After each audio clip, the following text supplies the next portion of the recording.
quiet. Welcome to a noisy mystery. Welcome back. Tonight, we're drifting slowly into something a little different, and yet very familiar. Not just the tangled web of Five Nights at Freddy's history, but a single, quiet thread that runs through every bite, every missing child, every glitching screen and broken mask. Usually, FNAF comes to us as noise.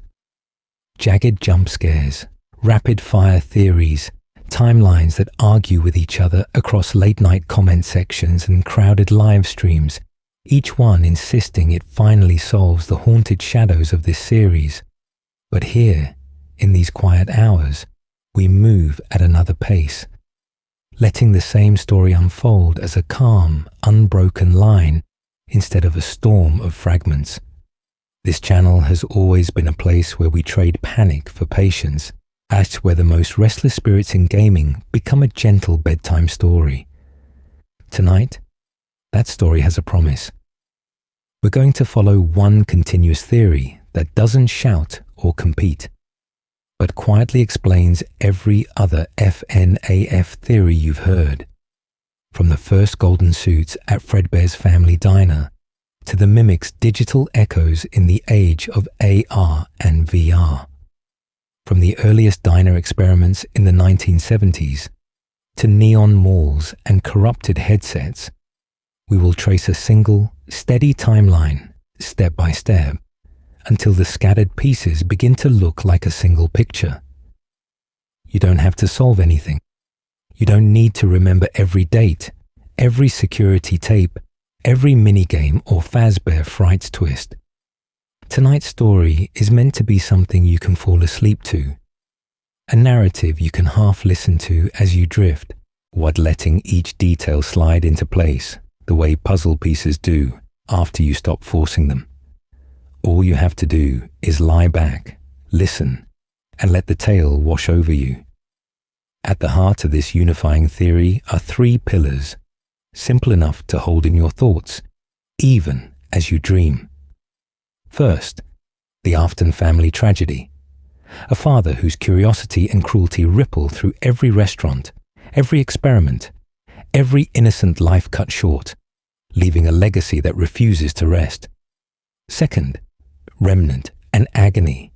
The quiet rules of this universe. The strange physics that let souls cling to metal and code, turning grief and violence into a substance that keeps animatronics moving long after they should be silent. And third, the storytellers inside the story itself, the unreliable narrators, training tapes, a rumor-filled games and in-universe books that twist the truth without ever quite breaking it. These three ideas will be our compass. They will guide us through the early diners, the classic pizzerias, the underground bunkers, the burned-down attractions, and the digital afterlives that follow. The pace will be slow and deliberate, a single complete history told from beginning to end, so you never need to clutch at every detail or fear that you've lost the thread. Even if you close your eyes and drift away, the timeline will continue on without you, gentle and inevitable, waiting to be remembered when you wake. The big promise. One theory to hold them all. So tonight, instead of chasing every loose thread, we're going to do something gentler. We're going to take this loud, tangled web of theories and timelines and turn it into one quiet, steady story you can fall asleep to. You don't have to argue with the details. You can just listen and let the tale wash over you.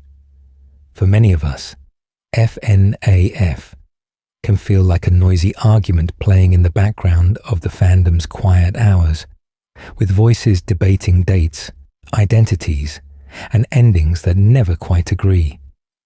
One timeline says the bite is here, another insists it's there, and each new game or book arrives like a fresh whisper in the dark, rewriting what we thought we knew. It can be exciting, but it can also be exhausting, especially when you just wanted a single haunted history to dream about. Here, we're choosing a different path. This is the soft-spoken version, the bedtime draft of the story, where we accept the confusion, acknowledge the contradictions, and then slowly smooth them down. So in this version, every bite, every missing child, every glitch on a monitor or retcon on a page becomes a symptom of one underlying force moving through the shadows. Agony-fueled remnant, shaped and directed by the choices of the Afton family. Think of remnant and agony as the quiet physics of this universe, the way gravity is to our own world. When innocent lives are taken, when grief and obsession run too deep, that emotion condenses into something that clings, that burns, that refuses to rest. William Afton doesn't discover a random quirk of the soul. He weaponizes a natural consequence of tragedy, turning restless spirits into fuel for his machines. From springlock suits to fun times, from broken masks to corrupted code, the same invisible substance leaves its fingerprint on everything. Because of that, this theory doesn't need to fight other theories. It simply absorbs them. Whether you imagine Cassidy as the main golden tormentor, or see the crying child at the center, whether you picture Mike as the older brother seeking redemption, or focus on the mimic's digital legacy, all of those readings can coexist as different angles on the same core story of remnant and regret. Unreliable in-universe storytellers, rumor-filled training tapes, dramatized games within the games. These explain why the surface details shift, while the deeper pattern stays the same. So we will move step by step, chronologically, from the earliest diners and costume factories, through family restaurants and underground facilities, all the way to towering megamalls and digital afterlives. At each stop in the timeline, Ab will return to the same quiet explanation. Agony collects, remnant persists, and the Aftons keep stirring the ashes of what should have faded. As you listen, you can imagine every animatronic, every Afton, every ending you've ever seen, drifting slowly into alignment, snapping into place like patient puzzle pieces. Even if your eyes close, the haunted shadows will keep arranging themselves until the whole history lies before you, complete and still, waiting for the next chapter to begin. A world of flickering screens and whispered rumors. So now, with those pieces waiting quietly in the dark, we can lift our eyes and look at the world they move in. Not just one pizzeria, not just one family, but an entire landscape of flickering monitors and whispered stories, and where the history of Fazbear Entertainment is told through old CRT screens, grainy training tapes, and half-remembered local legends passed along in playground corners. In this world, light is rarely clean or steady. It hums from ceiling fixtures and security cameras. It leaks from static-filled TVS in empty break rooms. It glows pale and green from computer terminals left on through the quiet hours of the night. You can almost hear the soft whir of a tape rewinding, the click of a VCR as a safety video begins again, reminding some exhausted guard to check the doors, to wind the music box, to trust the system. These are the lullabies of this universe. Corporate disclaimers, legal warnings, and cheerful jingles layered over quiet tragedies. Around those screens, people talk. Parents tell their children not to go near the alley behind Freddy's. Older siblings whisper about a bite, or a missing kid, or a suit that moved when no one was inside. Former employees share stories in low voices about the smell in the back room, or a costume that was sealed away and never opened again. For the children who grew up under those neon lights, the memories blur slowly into dreams, until it's hard to say what really happened and what was only a rumor drifting slowly through the school bus. And And within the fiction itself, storytellers multiply. There are game developers inside the universe, cashing in on tragedies with pixelated horror games that exaggerate some details and soften others. There are corporate spokespeople reading carefully written scripts that hide the worst of it behind friendly mascots and gentle apologies. There are frightened night guards leaving rambling messages on cassette, trying to sound calm while they warn the next person about the things that move in the shadows. Each of them is talking about the same haunted legacy, but each from a different angle. One camera catches the bite from the front, another from the side, another only hears the scream through a wall. One story calls it 83, another swears it was 87, another turns it into an urban legend where the dates don't matter anymore.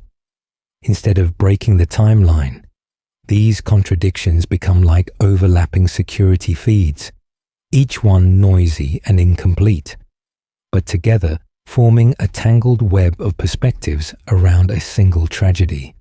When we ask who is really in each suit, which ending is true, or which Fazbear Fright story really happened, we are, in a way, asking which storyteller we want to believe.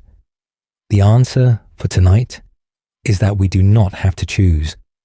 We can let the tale wash over us as a layered reflection. Games, novels, minigames, AR glitches, DLCs, all circling the same restless spirit and the same core of agony and remnant. So as we move forward, step by step, we will treat every tape, every rumor, every cheerful training video as one more voice in the chorus, one more camera angle on the same haunted shadows. And when we finally return to the bites, to the masks, to the names inside the metal, we'll see how these storytellers quietly reveal who has been speaking to us all along.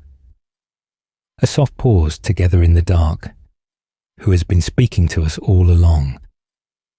Before we follow those voices any further, this is a quiet place to pause together, not to leave the story, or just to loosen our grip on it for a moment, the way you might loosen your hand on a book as your eyes grow heavy in the quiet hours. Notice where you are right now.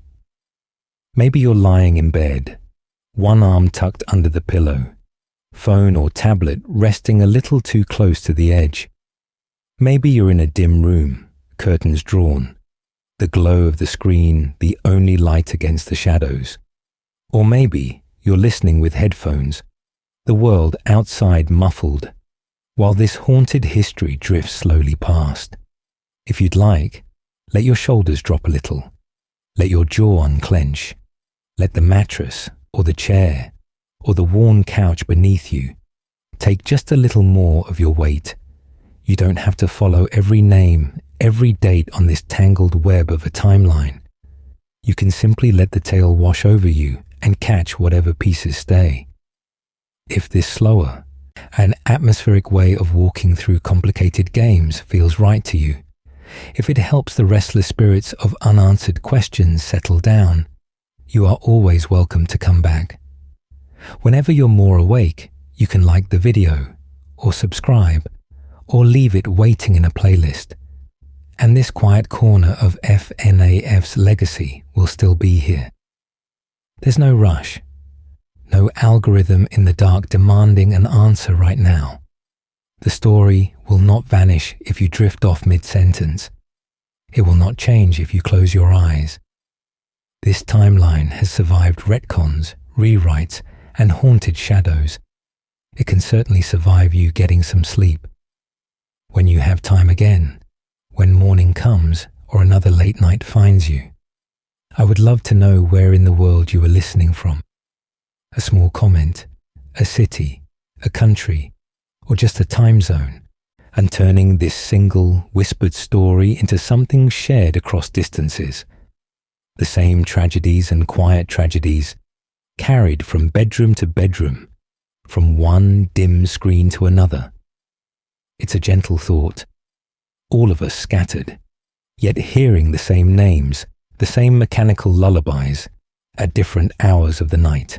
For now, there is nothing you need to do. The video will be here when you return, unchanged, waiting patiently in your history, like a closed diary on a shelf. And when you're ready, we'll open it again and step by step, move into the earliest days of this haunted timeline. Back to the first diners, the first innocent smiles, the first fractures in the dream of family fun. We'll go there together, unhurried, and simply watch how everything began. Let's begin. The first lights of the 1970s. Let's begin. We open our eyes in the soft, grainy light of the early 1970s, where the world feels a little slower, a little smaller, and the future hums quietly in fluorescent tubes and buzzing signs.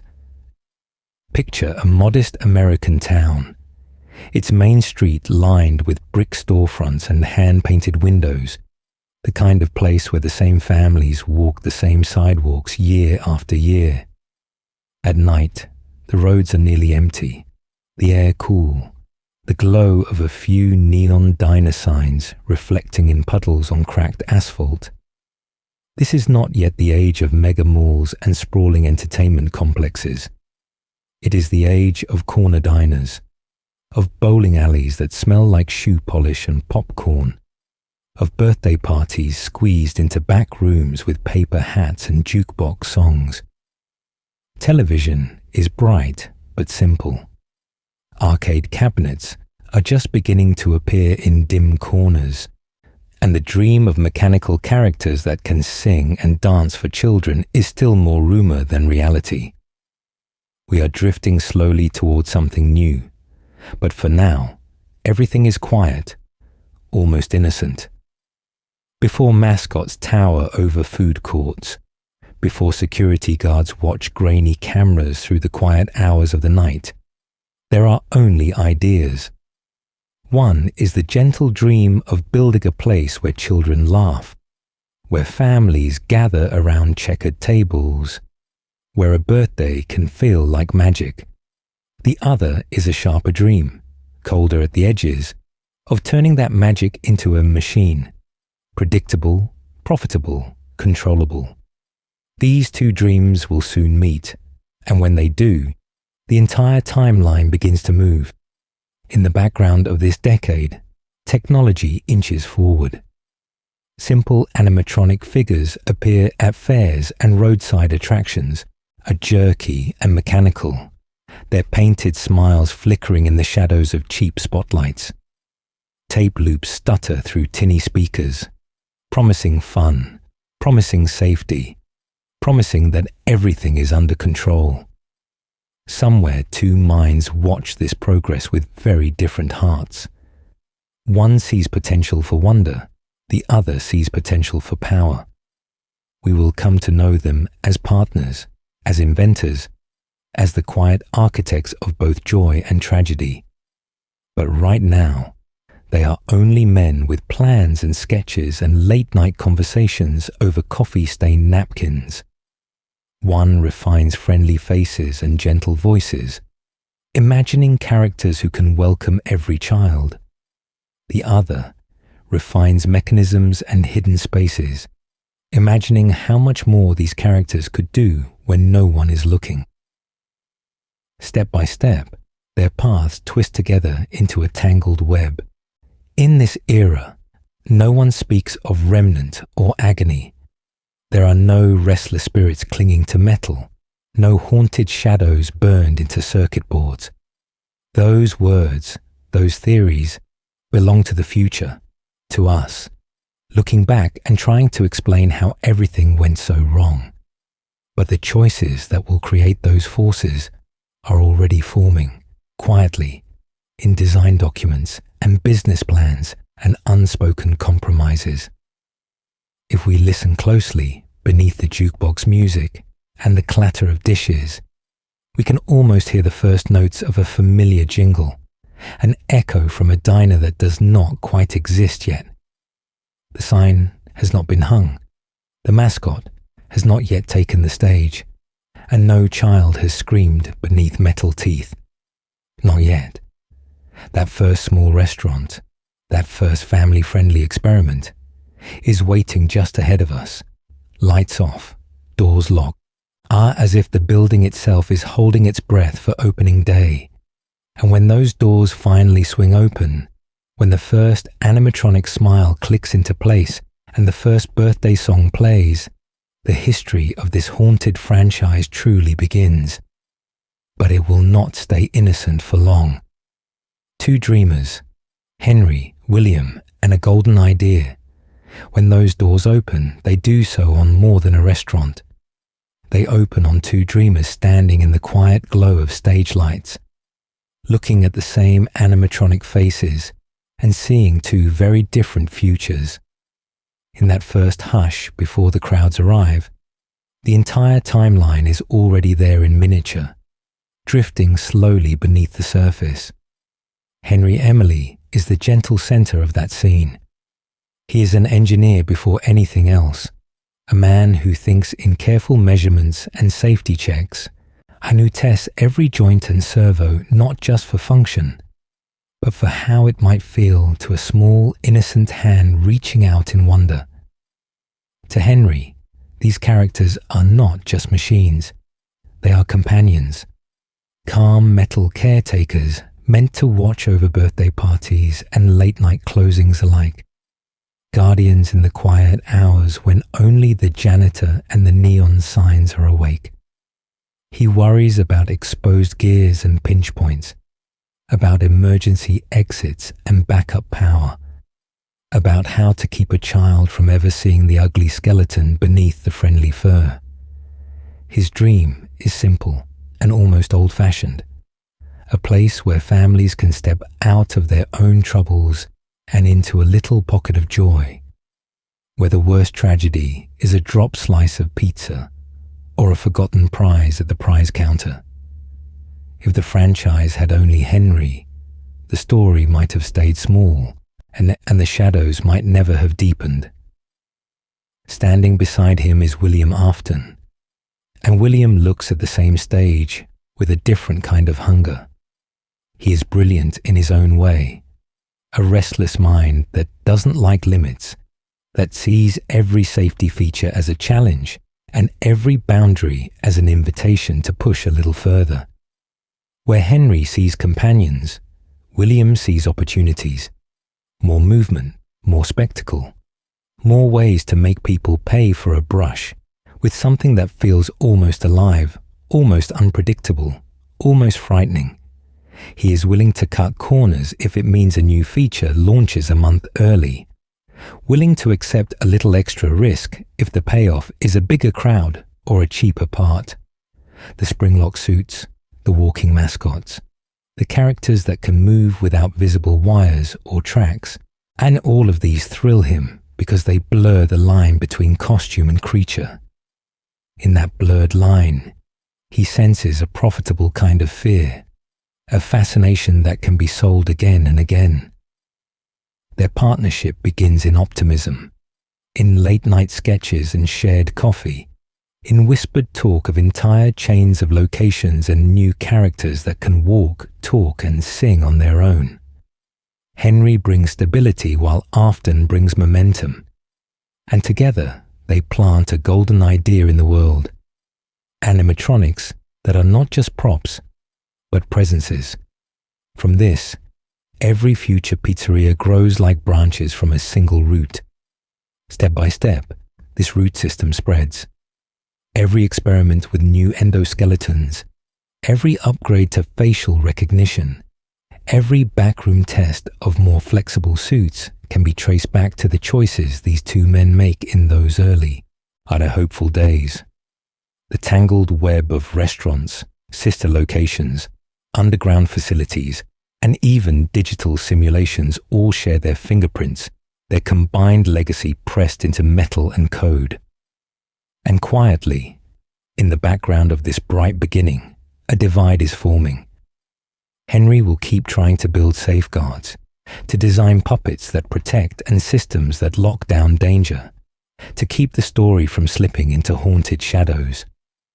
William, watching the same advances, will learn how to twist them, how to turn a friendly mascot into a lure, a maintenance corridor into a hunting ground, a birthday party into the site of quiet tragedies that will echo through every era of this haunted franchise.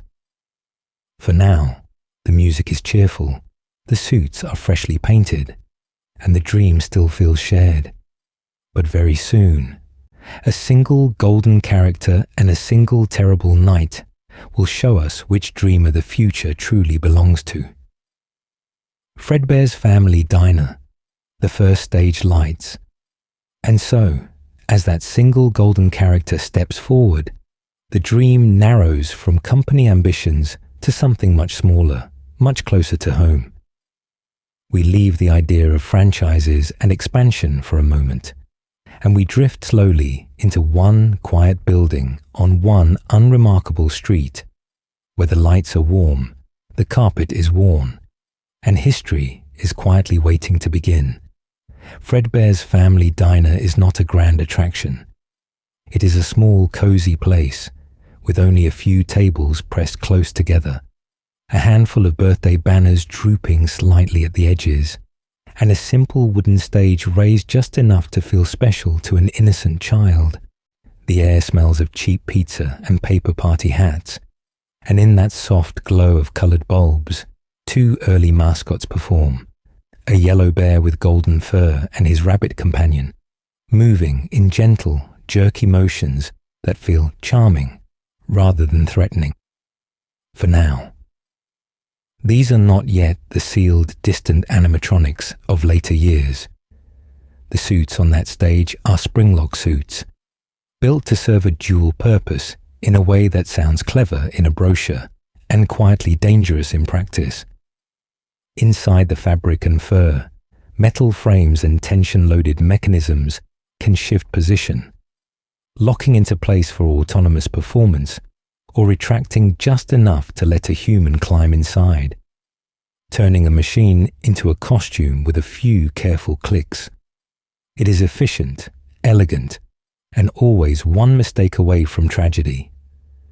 Explain calmly, and the idea is simple. When the locks are stable and the environment is dry and controlled, the performer is safe.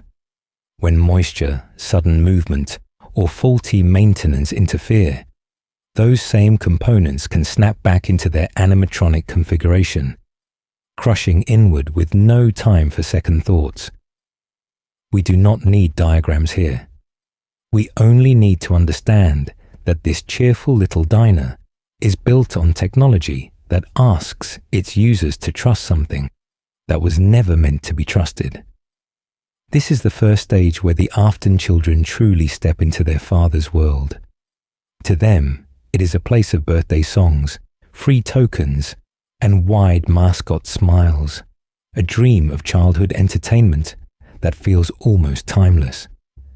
To William, it is a testing ground, a workshop disguised as a restaurant, and where he can stand in the haunted shadows behind the show curtains and watch metal and fur interact with living, breathing families. Somewhere between those two perspectives, a quiet tension hums beneath the laughter. As we look around this cramped dining room, we start to notice the recurring motifs that will echo through the entire timeline.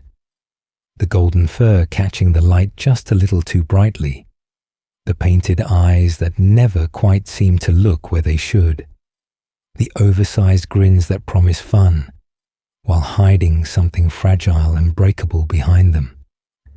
These details will return again and again in different forms and different names, like restless spirits wearing new masks. And one day, in this place, or in a sister location built in its image, that fragility will finally give way. A child will be lifted too high, a jaw will close too far, and a bite will carve a dividing line through the Afton family's legacy, splitting our understanding of this story into a before and an after. For now, The music still plays and the parties still end with tired smiles.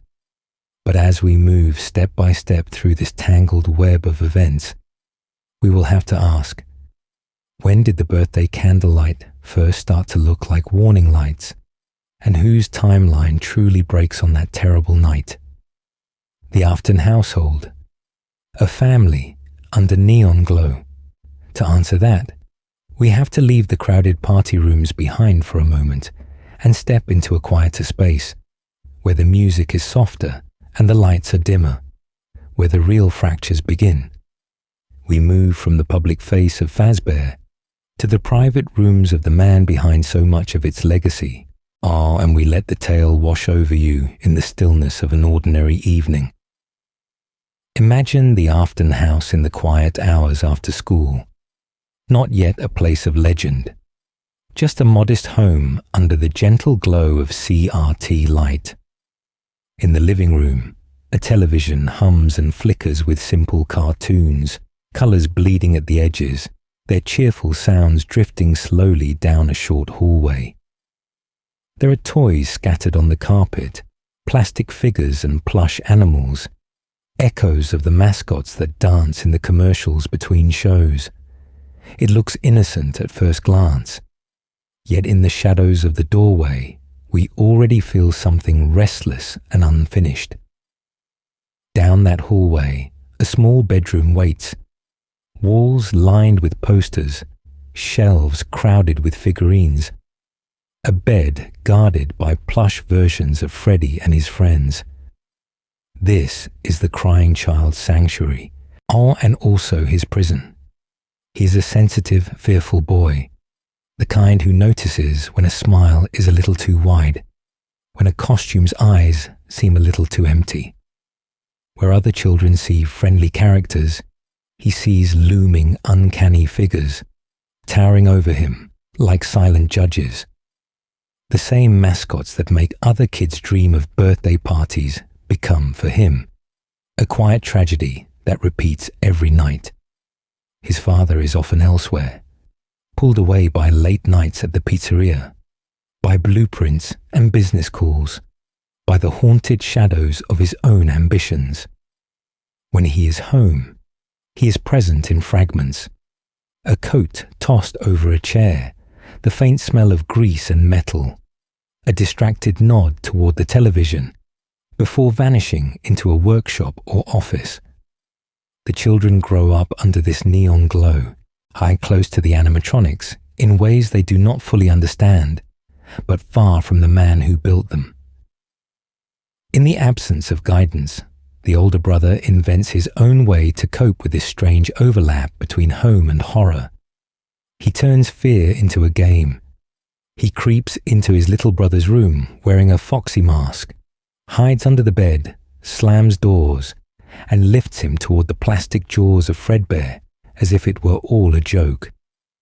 For him, the pranks are a shield, a way to laugh at the things that scare him, to control a world that feels off balance and poorly explained. For the younger boy, each scare reinforces the idea that the mascots are not safe, that their painted smiles hide something worse. Somewhere nearby, a sister watches with a different kind of fascination. She studies the animatronics not as monsters or toys, but as puzzles. She listens to the whir of servos, traces the seams of costumes, presses her hands against cold metal, and wonders what is moving beneath the fur. Where her brother wears masks to mock the fear, she looks past the masks entirely, drawn to the technology underneath, to the quiet promise that these machines are more than they appear. This house, with its flickering television and its half-present father, is the emotional heart of our unifying theory, the point where the timeline stops being abstract and becomes painfully human. Every haunted suit, every glitching game, every restless spirit we will meet later is, in some way, an echo of what happens to these children under that neon glow.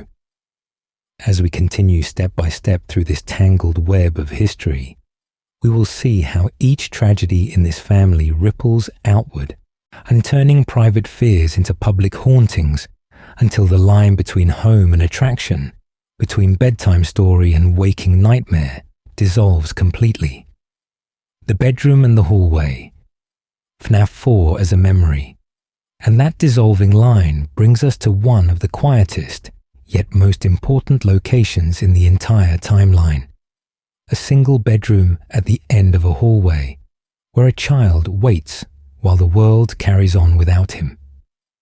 The doors are never fully closed here, only slightly ajar, as if safety is always almost within reach, but never quite sealed, and plush toys sit propped up like silent witnesses, their button eyes reflecting the faint, distant laughter of a party this innocent child can hear, but cannot truly join. We linger in that room, drifting slowly between waking and dreaming, and we notice how liminal it feels, how much it exists in the haunted shadows between home and hospital, between memory and story. The fan hums. The light under the door flickers. Somewhere down the hall, footsteps and celebration blend into a muffled echo, while the bed becomes an island in a sea of half-remembered fear. This is not just a setting. It is the interior of a frightened mind, painted as a place. When the nightmare animatronics arrive, they do not feel like literal creatures stalking a suburban house. They feel like fear-shaped exaggerations of familiar faces, swollen and torn by panic. Freddy, Bonnie, Chica, Foxy, and the looming shape of Fredbear appear as if a child's brain has taken the friendly mascots from daylight and stretched them into grotesque silhouettes. Teeth too long, eyes too bright, movements too sudden. They are what happens when real danger is replayed at midnight by a mind that can't let go. Around the edges of this dream, the timeline leaves us quiet clues. The flickering TV in the living room, looping cartoons and static. The pills by the bed, hinting at sedation, at medical attempts to calm restless spirits of thought and memory. Hospital imagery in minigames and endings, masked figures and beeping machines, remind us that we might be watching a coma brain constructing a story, or a traumatized child revisiting the tragedy of a bite again and again until it becomes a ritual of checking doors and listening for breathing. Within the storyteller meta-theory, FNAF 4 becomes less a literal haunting and more an in-universe tale told from the inside of the Afton tragedy rather than from the outside. Perhaps it is a game designed around this event.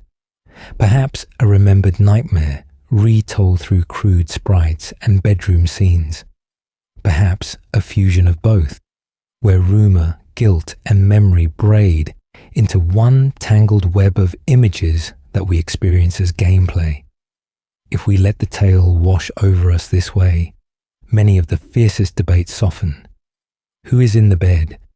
Who wears which mask? Who survives and who only lingers as a voice?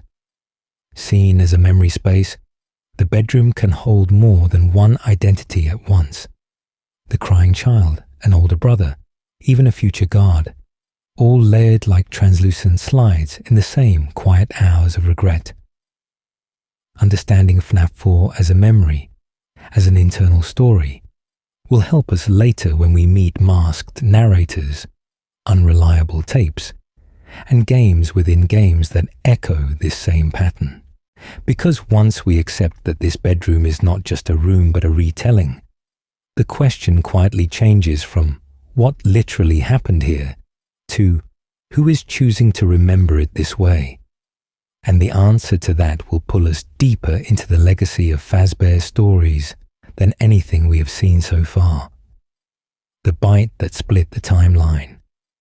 And so, from that bedroom of flickering memories and half-true monsters, we drift toward the moment those memories are anchored to, the quiet center of this entire tangled web. If the dreams are the retelling, the bite is the thing being retold over and over in different masks and different games, while we drift slowly through the timeline and let the tale wash over us.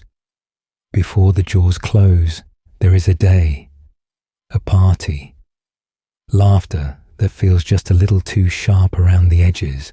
We see an innocent child, the one we often call the crying child, hiding behind doors, clutching plush toys, flinching at the very characters that are supposed to bring joy. His older brother and the brother's friends follow, wearing crude masks of Freddy, Bonnie, Chica, and Foxy, turning play into ritual, turning teasing into something more like a performance. Step by step, they chase him through the pizzeria's rooms, lifting him, carrying him, promising that it will all be fine, that it is just a joke. The golden bear is waiting. Fredbear, with his wide, frozen grin and spring-loaded jaw, stands on the small stage like an altar to this quiet tragedy. The boys hoist the crying child up, their masks grinning while his face crumples, and they push him closer and closer to those metal teeth, as if the suit itself is a dare.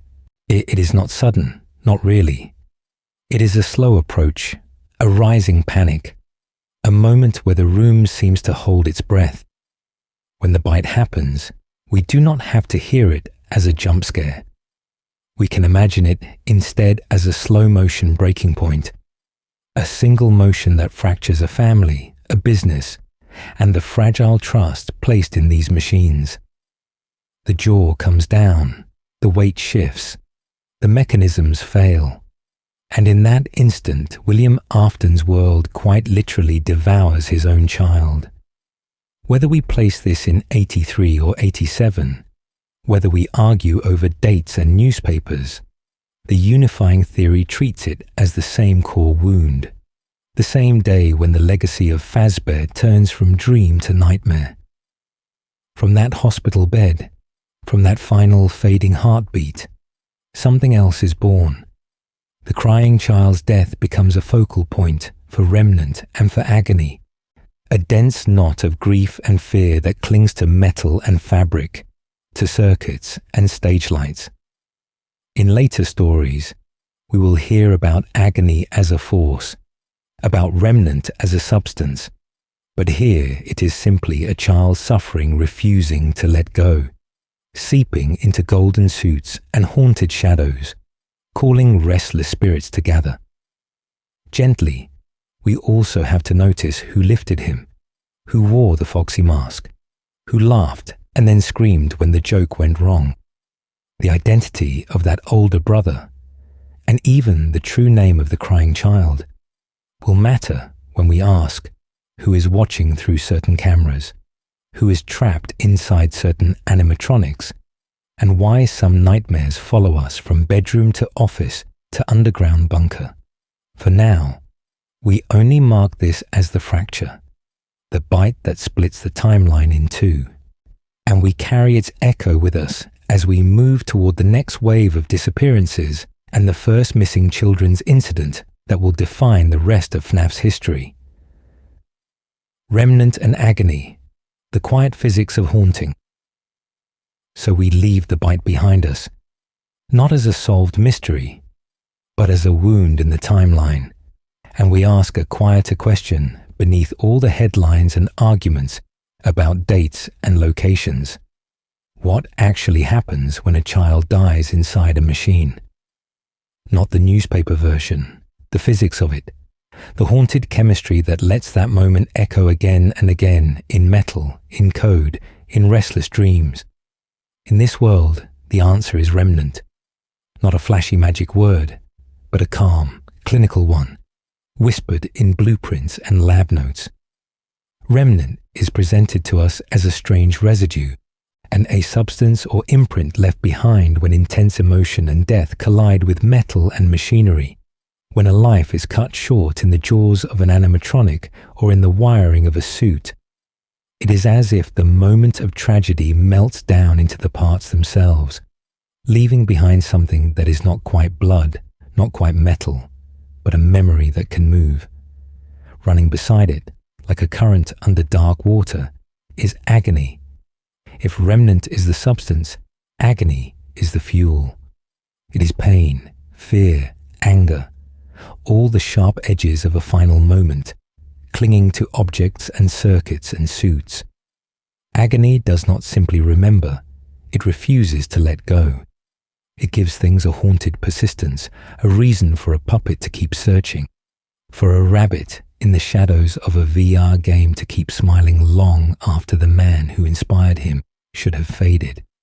We see these ideas drifting slowly through games and books, never announced with fanfare, but repeating like a quiet chorus. In the novels, remnant is melted down from haunted endoskeletons, injected into new creations to bind spirits to metal. In Fazbear Frights, agony pools in objects, a plush, a disc, a piece of hardware, turning them into anchors for suffering. In the games, we feel the same rules at work when the puppet's mask tilts toward a lonely grave, when a digital glitch carries the mannerisms of a killer. Different mediums, the same hidden physics. And suddenly, the bite is not just a headline event, but the perfect storm. A child's death, an innocent life crushed in a mechanical jaw. Intense terror and grief pressed directly into gears and servos. Metal for the remnant to cling to. Emotion for the agony to ignite. And this is where the haunting stops being random and begins to follow rules, where the quiet tragedies of one family become a system that the whole timeline has to obey. Here is the pattern interrupt, the soft click of pieces aligning. Once we accept remnant and agony as the rules of this universe, so many scattered mysteries step by step into place. Glitch Trap is no longer just a spooky rabbit in the code, but agony translated into data. The puppet's mission to protect and to gather the lost becomes the work of a guardian bound by remnant. The anomalies of security breach, the way the past bleeds into a neon mall, feel less like contradictions and more like the long legacy of experiments that never really ended. As we move forward into missing children, underground facilities, and digital escapes, we carry these rules with us in the quiet hours of this history, letting the tale wash over us, knowing that behind every mask and monitor, remnant and agony are still at work in the haunted shadows. From grief to obsession, William's turning point. And in those haunted shadows of rules and mechanisms, there is still one quiet decision that bends the entire timeline. A choice made not in a frenzy, but in the stillness after a tragedy, when the crowds have gone home and the music has stopped, and a father is left alone with machines he no longer fully trusts. William's grief does not arrive as wailing or wild gestures. It settles over him like dust in the workshop, a thin, inescapable film on every surface. We see him there in the quiet hours, long after closing, drifting slowly between benches and blueprints, pausing in front of unfinished endoskeletons that stare back with hollow sockets. The lights buzz, the tools lie untouched, and instead of turning away from these metal frames that witnessed his family's collapse, he simply stays. He watches, and he thinks. This is the first cold shift. Where another parent might abandon the stage forever, William leans in, tracing wires with a distant focus, running his fingers along servo joints as if they might answer him. If consciousness can linger in a restaurant, if a child's presence can be felt in a simple animatronic show, then why, he wonders, should death be final at all? The question does not come with comfort. It comes with calculation. Death becomes a problem to be engineered around, another fault in the system to be patched, tested, and quietly overcome. Within our unifying theory, this is William's true fall. Not the moment he first takes a life, but the moment he decides that lives, in general, are components, inputs and outputs in a larger design. The earlier accidents, the quiet tragedies at Fredbear's, the crying child's fate, all press him toward a single conclusion. If something of a person can cling to metal, then metal can be built to hold it better. Step by step, empathy gives way to method. Here, remnant stops being an accident and becomes a goal. William begins to notice the strange energy that seems to gather around final moments, the way certain suits feel heavier, the way some animatronics behave as though guided by restless spirits. In the tangled web of his notes, we can imagine sketches of circuitry alongside crude measurements of heat, of residue, and of anything that might hint at a substance that binds soul to shell. He does not call it agony yet, but he treats it like a resource to be harnessed, stored, and reused. As we let the tale wash over us, we can see where this path must lead, even if William refuses to look that far ahead. Experiments demand subjects. Subjects require victims. The search for control over life and death will not stay confined to empty endoskeletons and lab notes. It will spill into missing children, into possessed suits, into digital ghosts that refuse to fade. And in the next stretch of this history, we will watch the first of those innocents vanish into his machines and realize that the worst part is how calm he has become. The puppet's first breath, a guardian in the rain, and while William grows calm in the face of horror, in somewhere else in this tangled web of experiments and disappearances, another machine is waiting to take its first breath. Before we dive deeper into missing children and restless spirits, we pause with a single image that many of you can see, even with your eyes closed.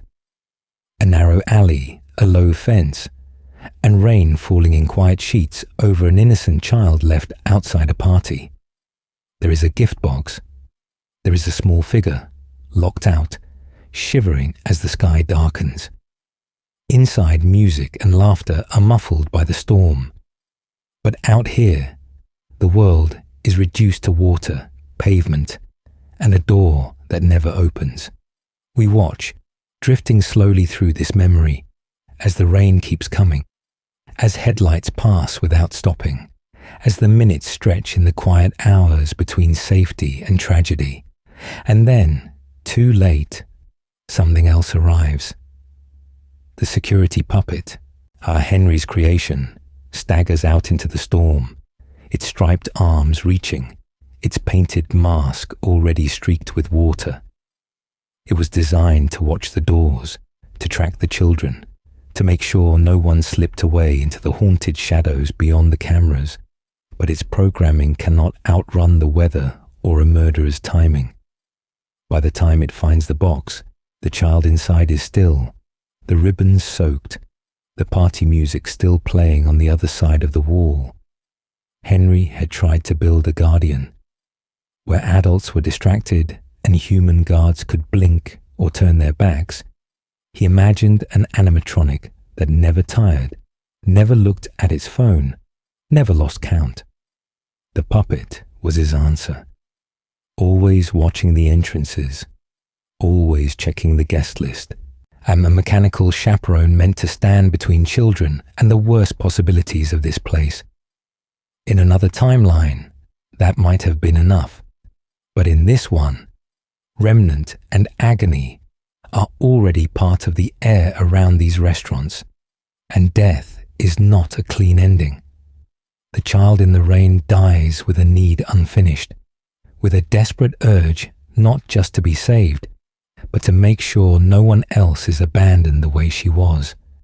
That intense, focused suffering has weight, and when it brushes against a shell built exactly for protection, the fusion feels less like a curse and more like gravity finally doing its work. So the puppet slumps over the box, water filling its casing, and something new wakes up inside the metal.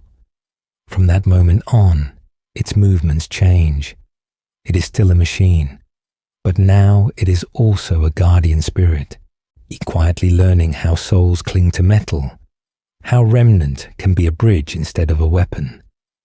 Later, when children vanish and their bodies are hidden, we will see this same figure moving through the party rooms, giving gifts, giving life, guiding those spirits into the waiting suits so they are not lost to the dark. While William melts down endoskeletons to harvest remnant and extend his legacy of tragedy, the puppet becomes the gentle counterweight, using the same strange physics to shelter rather than to consume. Step by step, behind prize corners and stage curtains, it will act as the quiet architect of justice in this story. And as we continue along this timeline, we will watch its invisible hand tug William's carefully arranged horrors toward an ending he never planned, a missing children and mascot suits. The first murders. From that quiet architect of justice, we move back onto the main floor, into an ordinary day that doesn't know it is about to become history. The lights are warm, the carpet is worn in familiar patterns, and birthday banners sag gently above plastic tables, while the arcade machines murmur in the background. Children's laughter rises and falls like waves, drifting slowly beneath the tinny music of Freddy's band on stage. And through this cheerful crowd moves a man in a familiar, friendly costume. Parents see a mascot doing his job. Staff see an owner checking on his investment. The children see Spring Bonnie, a character they already trust from posters, commercials, and earlier visits, bending down to their level with open arms. And William uses that trust the way a locksmith uses a key, turning his knowledge of the suits, the back rooms, and the blind spots of his own security systems into a private hunting ground. The very building Henry helped design to delight families becomes, under William's quiet guidance, a maze of hidden doors, service corridors, and birthday party distractions that let a single adult lead an innocent child away without anyone noticing until it is far too late. In our unified timeline, this is not random chaos, but a deliberate pattern that the puppet is forced to answer. When the missing children incident unfolds in 1985, each death is like a signal flare of agony, and the puppet, already bearing Charlotte's restless intent, moves through the haunted shadows of the restaurant to do what it was remade to do. And a child is lost near the main stage, and that grief anchors to Freddy.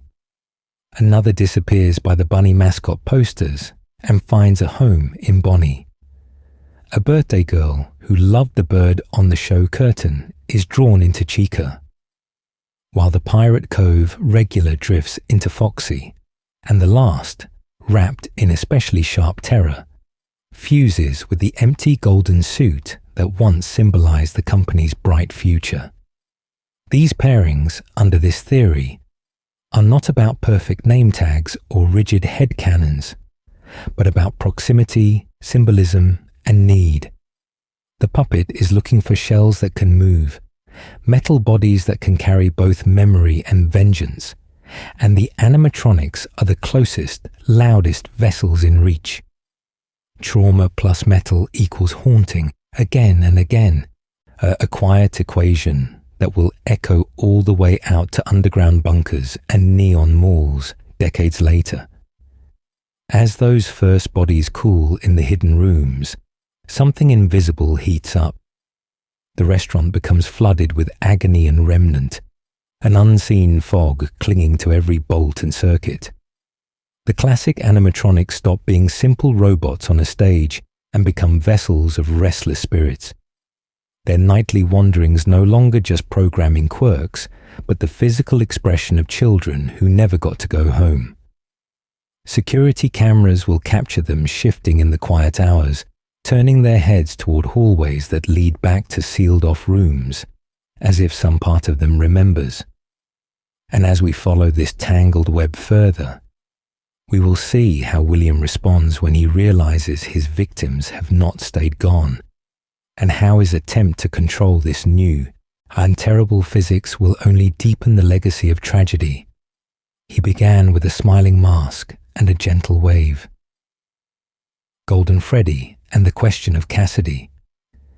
But in the middle of all of William's calculations, there is one presence he never truly plans for. One anomaly that does not stay where it is put. Golden Freddy enters the timeline like a whispered name in an empty room. A presence that is sometimes there and sometimes not.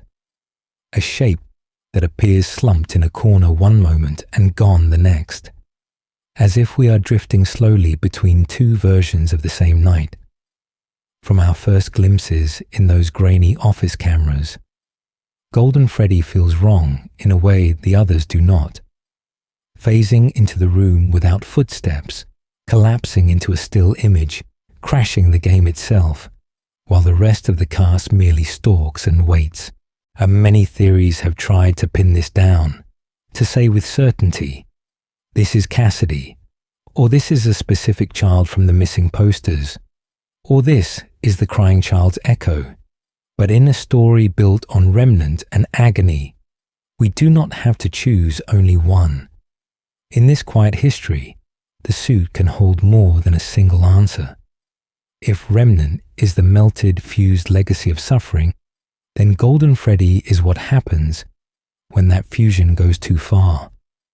We can imagine the golden suit as a composite, high-density remnant vessel, a place where several deaths and several hatreds overlap, anchored by one especially vengeful child whose refusal to move on is stronger, sharper, more focused than the rest. That child may be the Cassidy so many readers recognize, the one who refuses to forgive, but around them swirl other restless spirits, other quiet tragedies, all bound into the same fragile shell. This is why Golden Freddy behaves less like a simple ghost, and more like a crack in reality. When too much agony is pressed into one place, when too many memories and final moments are forced to coexist, perception begins to warp. Cameras fail, rooms flicker, time seems to skip like a damaged tape.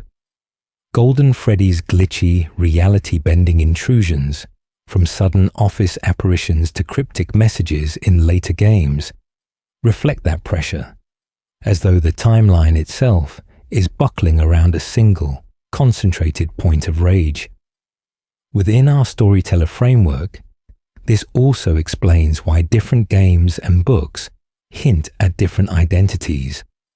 Each narrator, each in-universe rumor, is brushing up against a different layer of the same haunted object, describing one face of a many-sided grief, and the suit is a node in the tangled web, not a clean label. And as we move forward, step by step, that concentrated hatred will matter, because a vessel like Golden Freddy does not simply torment William once and let him rest. It clings, it loops. It drags him back into burning buildings and endless hallways, helping us understand why he cannot truly die, and why so many endings feel less like escape and more like a dream repeating in the quiet hours, waiting for someone to finally listen. Let the tale wash over you, because this is not the last time we will see that golden shadow on the edge of the frame. The first pizzeria falls, but the story doesn't.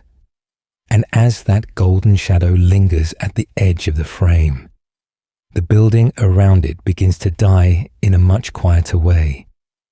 Not with explosions or dramatic final nights, but with complaints, with inspections, with the slow, suffocating weight of bad press. Parents whisper about the smell.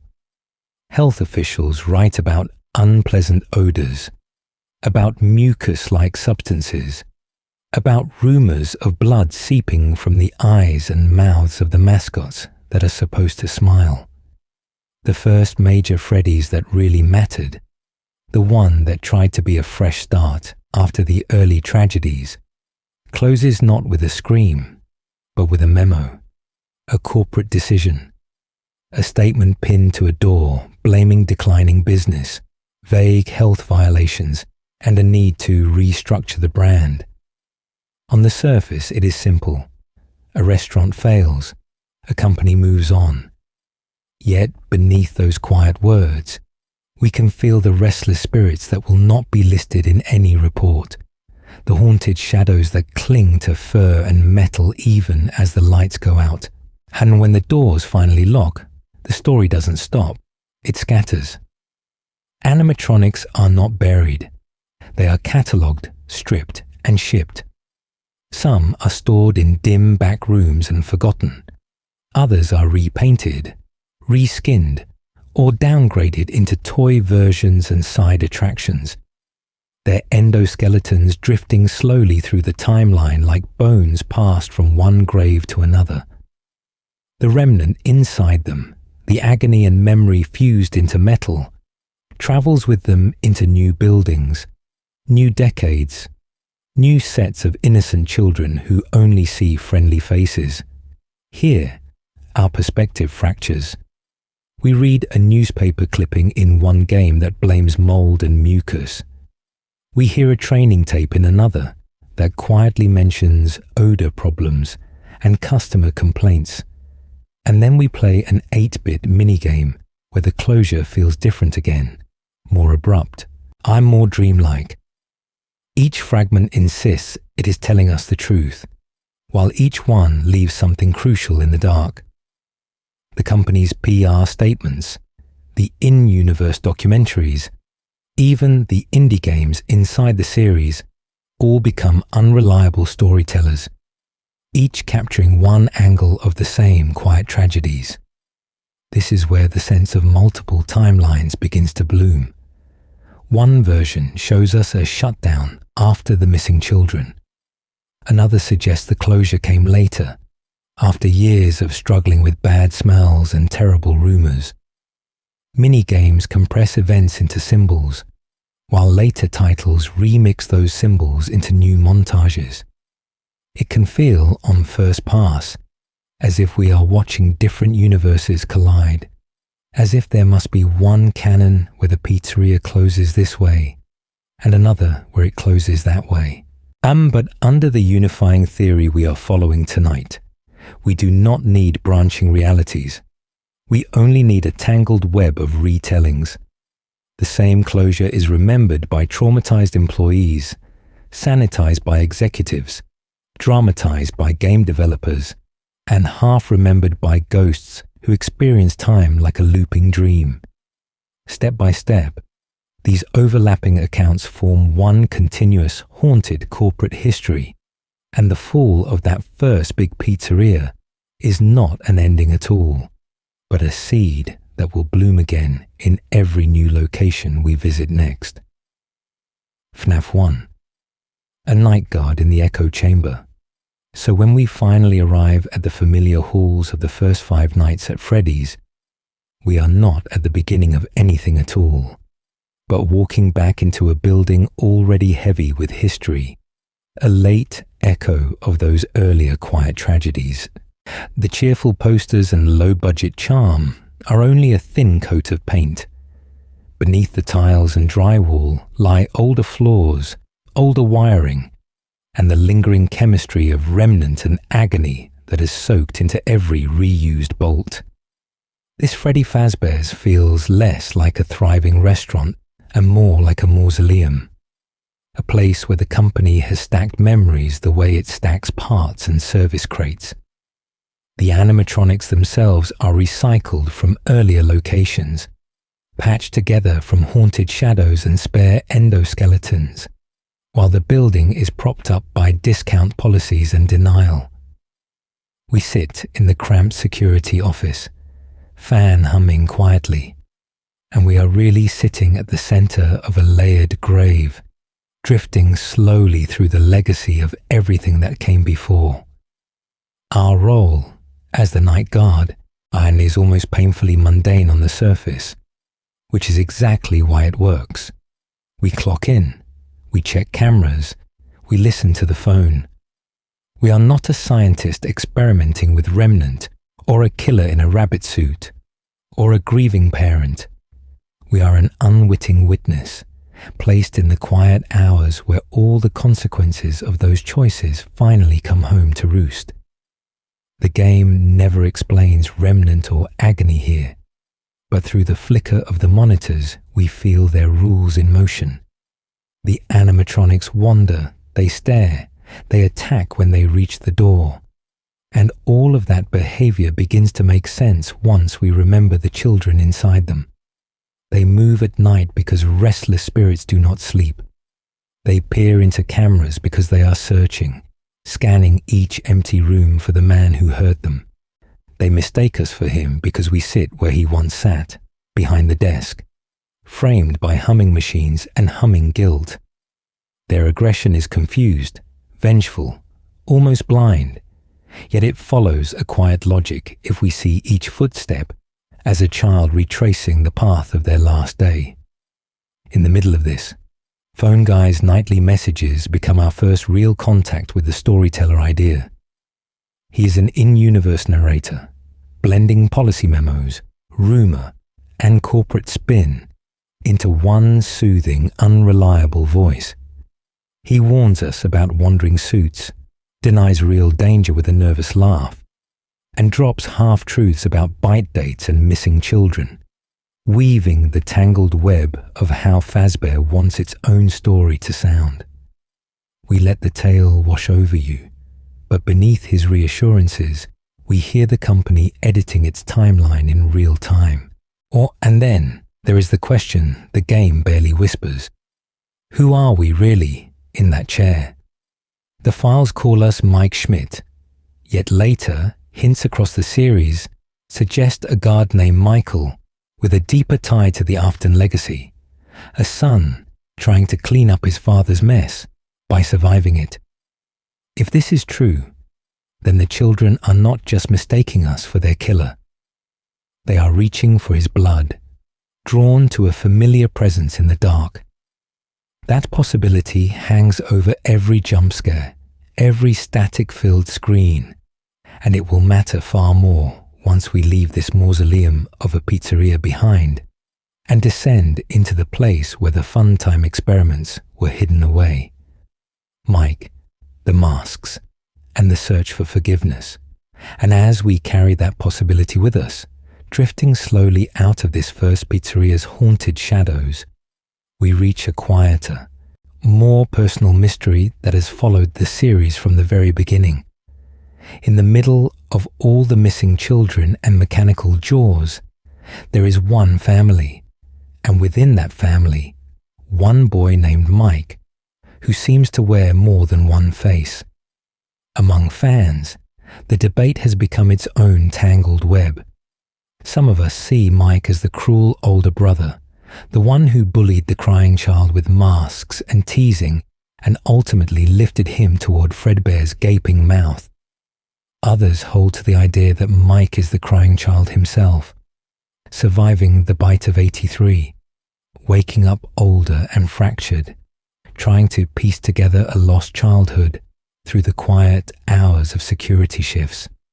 And then, in between those poles, there is a softer position, the thought that names and roles blur across games, and that Mike, Eggs Benedict, and even the nameless guards are echoes of a single archetype rather than a clean, legal identity. For this unified timeline, we will let the tale wash over you in a calmer way. We will move forward with Mike as the older brother who survives. He is the teenager who laughed at an innocent child's fear, who went too far with his friends, and who had to live with the image of his sibling dying in his arms. Years later, when he walks into Freddy Fazbear's Pizza and signs on as a night guard, we are not just watching a faceless employee. We are watching someone quietly volunteering to sit in the dark with the consequences of his own history. Step by step, his choices begin to look less like coincidence and more like penance. He hides behind fake names, like the joking ex-Benedict in Sister Location, or the borrowed Mike Schmidt on a pay stub, as if each alias were another mask, another way to slip back into the shadows without truly escaping them. He returns again and again to Fazbear Properties, to the classic restaurant, to the prequel location filled with withered suits, to the underground facility built for the fun time experiments, as though he is searching for something he cannot quite name. Punishment, forgiveness, or simply an ending. Within this unifying theory, the exact file names and ID badges matter less than the emotional line that runs through them. Whether a menu screen calls him one thing or a paycheck calls him another, the arc remains the same. An older brother trying to face what he helped cause, sitting alone with restless spirits that may recognize his voice, his blood, or his guilt. That is the quiet tragedy at the center of the Afton legacy. Reading Mike this way will help us keep FNAF 1, FNAF 2, and Sister Location on a single, continuous timeline, without splitting the story into incompatible branches. As we move into the next chapters, we will watch how each night shift, each elevator ride, and each failing power meter fits into that one long attempt at closure, and how the Funtime Bunker turns a personal search for forgiveness into something far more dangerous. FNAF 2 and the prequel loop. From the cramped, flickering hallways of the first game, we now drift into something that looks, at first glance, brighter and safer. Fazbear Entertainment opens a new Freddy Fazbear's Pizza with wide party rooms, colourful walls, and cheerful posters, as if a fresh coat of paint and a few balloons could erase a decade of quiet tragedies. This is the setting of Five Nights at Freddy's 2, and in our unified timeline, it is not a sequel at all, but the company's attempted reset after earlier horrors. The lights are stronger here. The cameras are clearer. The building feels less like a maze and more like a children's dream of what a pizzeria should be.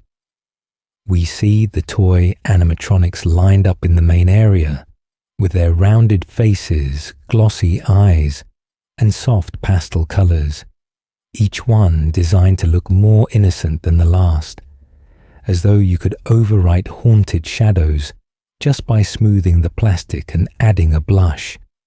Yet beneath that gentle redesign, we can feel the weight of history pressing in from the darkened rooms. Those toys are not born from nowhere. Their facial recognition systems, their linked criminal databases, the emphasis on constant surveillance and new security measures, all speak quietly of incidents the public has only heard in rumors. Something happened at the earlier Freddy's locations. Something involving missing children and a man who used a yellow rabbit suit. And now the company is trying to code safety into every smiling face. We are watching a corporation respond to bloodstains with software patches, trying to tame restless spirits with better cameras and more rules. But in the back rooms, away from the bright party tables, the past is still there. The withered animatronics, broken and slumped, are the original haunted suits. The same shells that once housed the first possessed children, still heavy with remnant.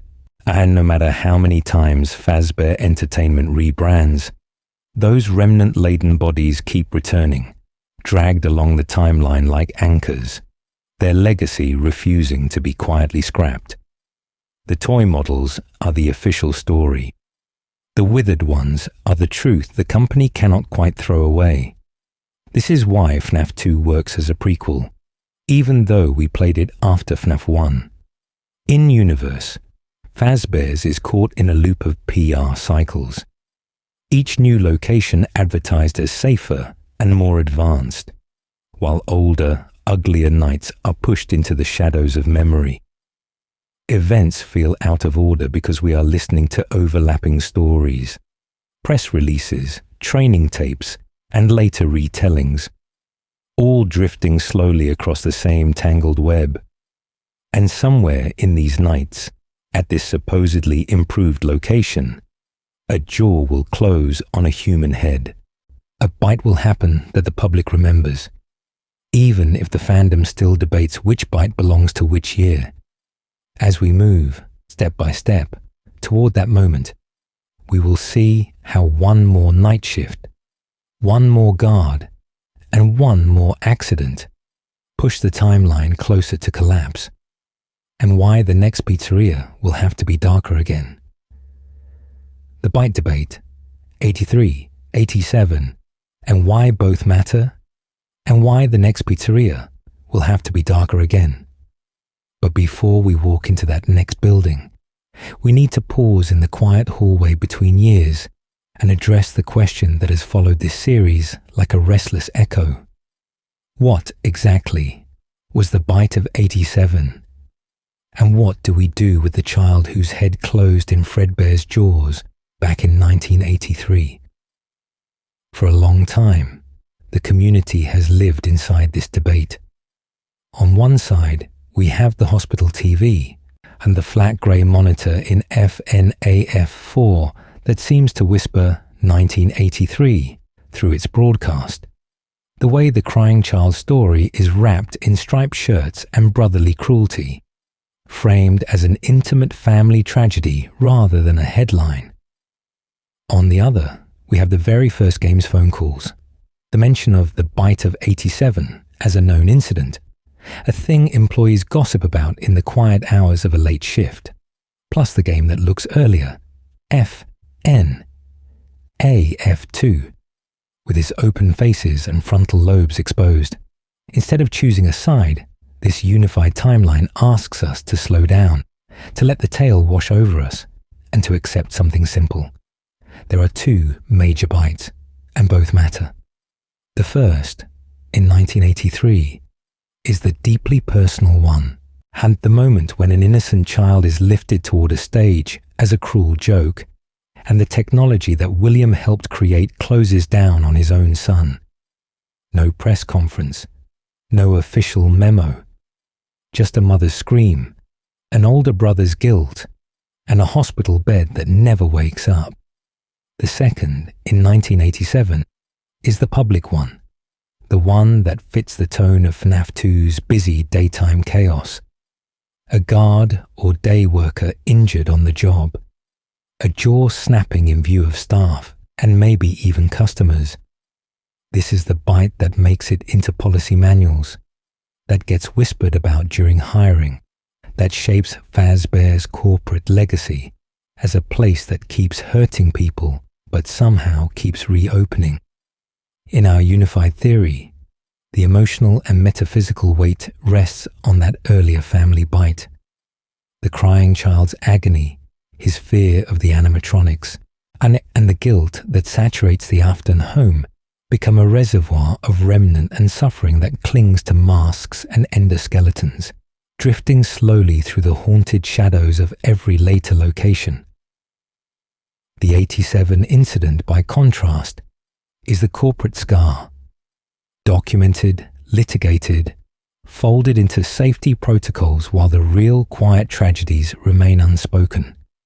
This dual bite approach also fits the storyteller meta-theory. Different narrators, different focuses.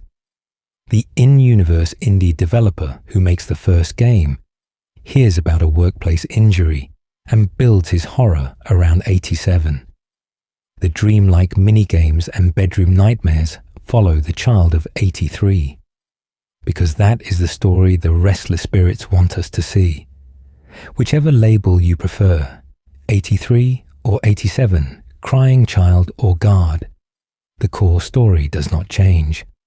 The same flawed technology and the same man behind it, repeating the same mistakes. 2 bites, 1 timeline, and a legacy of injuries that will keep echoing as we move forward, step by step, into the next pizzeria on our path. Spring locks, back rooms, and William's first death. And so, with 2 bites already etched into Fazbear's history, we move from open stages and crowded dining rooms into somewhere quieter. Away from the birthday songs and arcade noise, there is another space in every pizzeria's layout, a place guests are not meant to see. It is the back room, the safe room. Concrete walls, low humming lights, and rows of metal shelves holding spare heads and limbs, all resting in haunted shadows.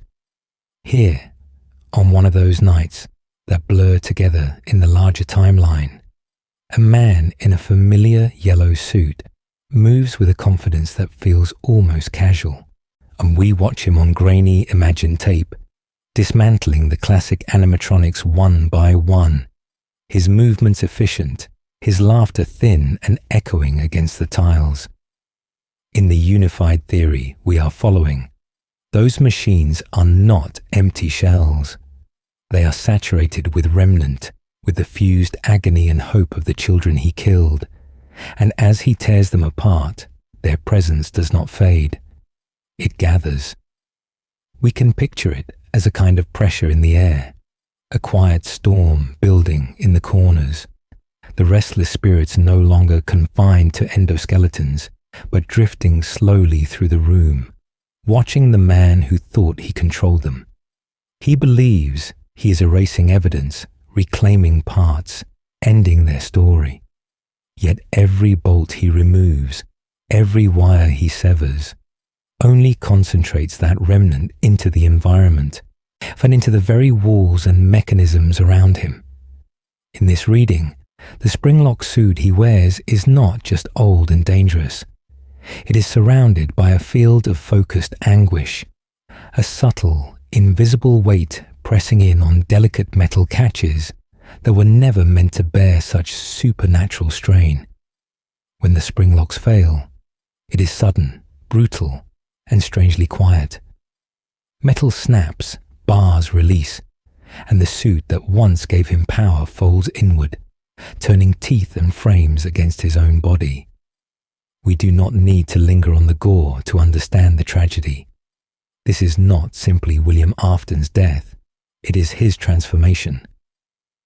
For the first time, his own agony is forced into the same system he built for others, his suffering seeping into the suit's twisted endoskeleton, binding him to the metal he once commanded.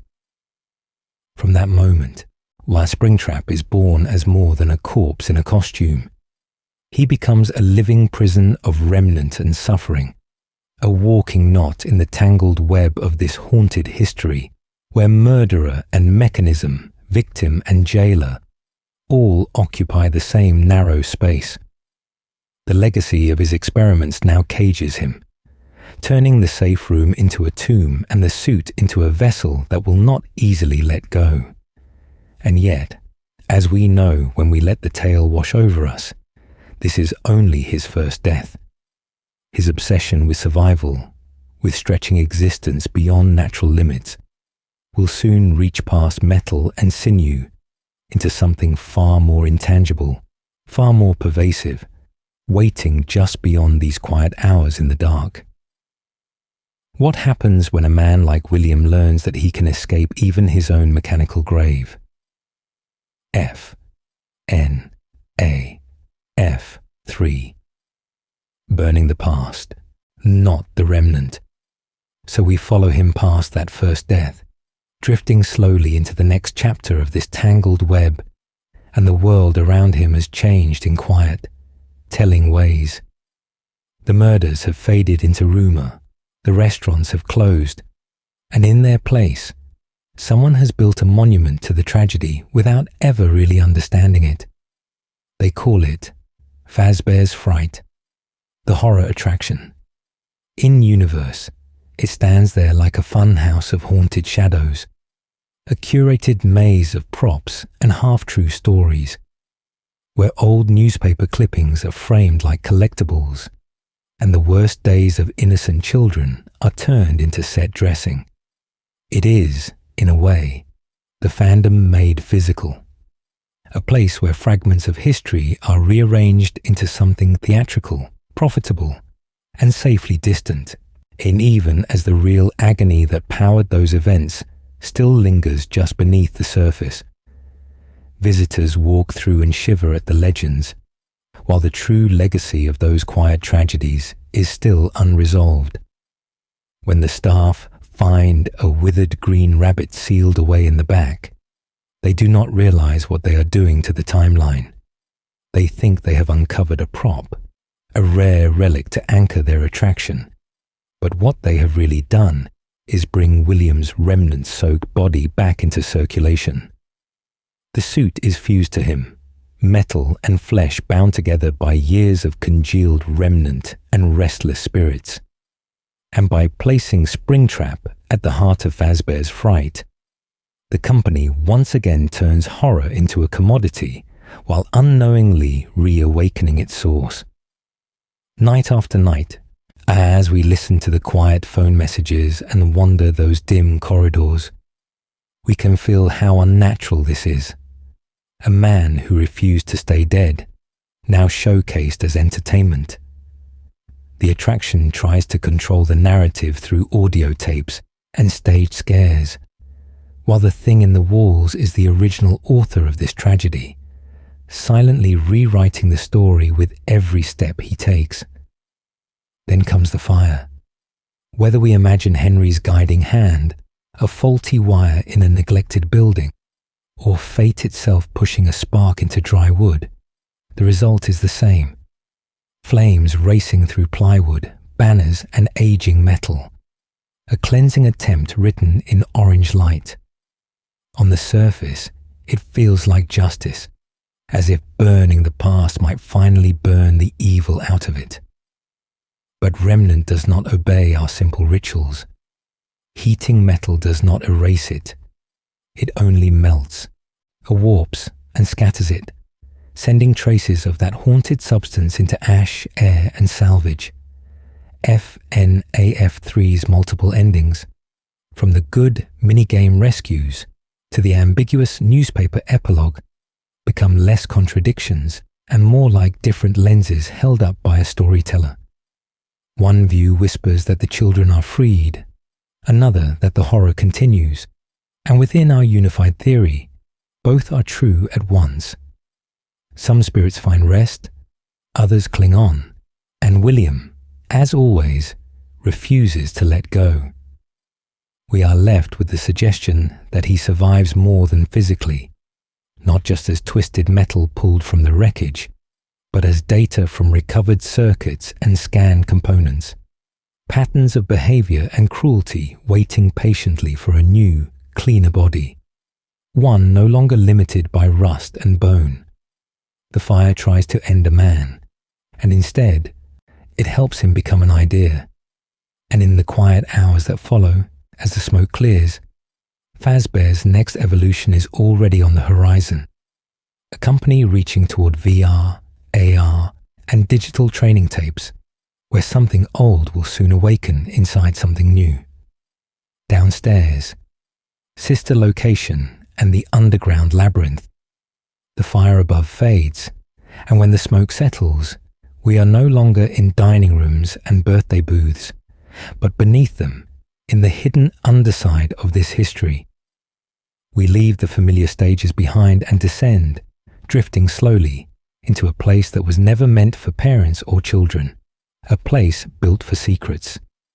Down here, the pizzeria fantasy is turned inside out.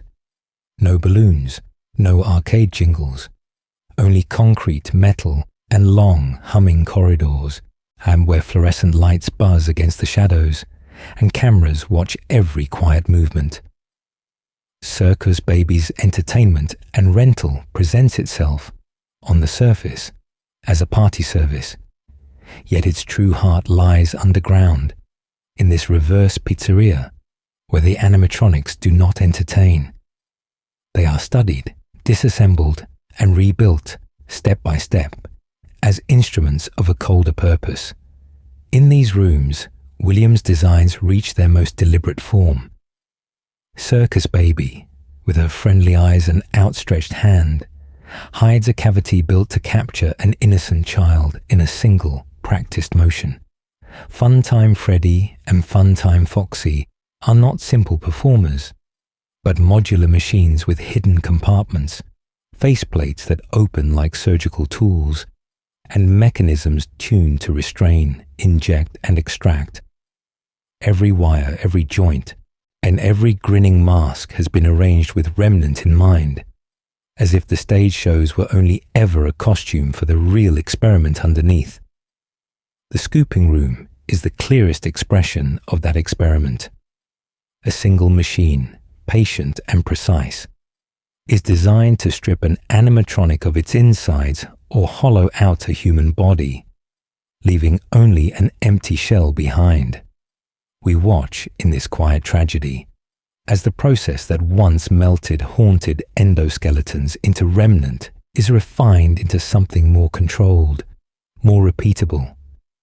Enard, the tangled web of stolen parts and merged endos, becomes a moving thesis statement, a colony of restless spirits and programming, learning how far consciousness can stretch when poured from metal into flesh, and then back again. Into this underground labyrinth walks Michael. Whether we call him Mike, Eggs Benedict, or the weary guard who keeps returning, his path leads him downward, following the haunted shadows of his father's legacy. He is not here for a party. He is here to survive long enough to understand, and perhaps to atone. Each night he listens to the vents, feels the walls tremble as something crawls behind them, and discovers, piece by piece, what William truly did when nobody was watching. And as we let the tale wash over us, another realization forms quietly in the background. These labs are not only about remnant in metal, but about control, about overriding instinct with code, about teaching machines to impersonate life and obey voices that are not their own. The lessons learned here, in this buried maze of scooping arms and rental bays, will not stay underground forever. They are already reaching upward, preparing to slip from steel into software, from haunted suits into training tapes and simulations, where an old evil will learn how to live without a body at all.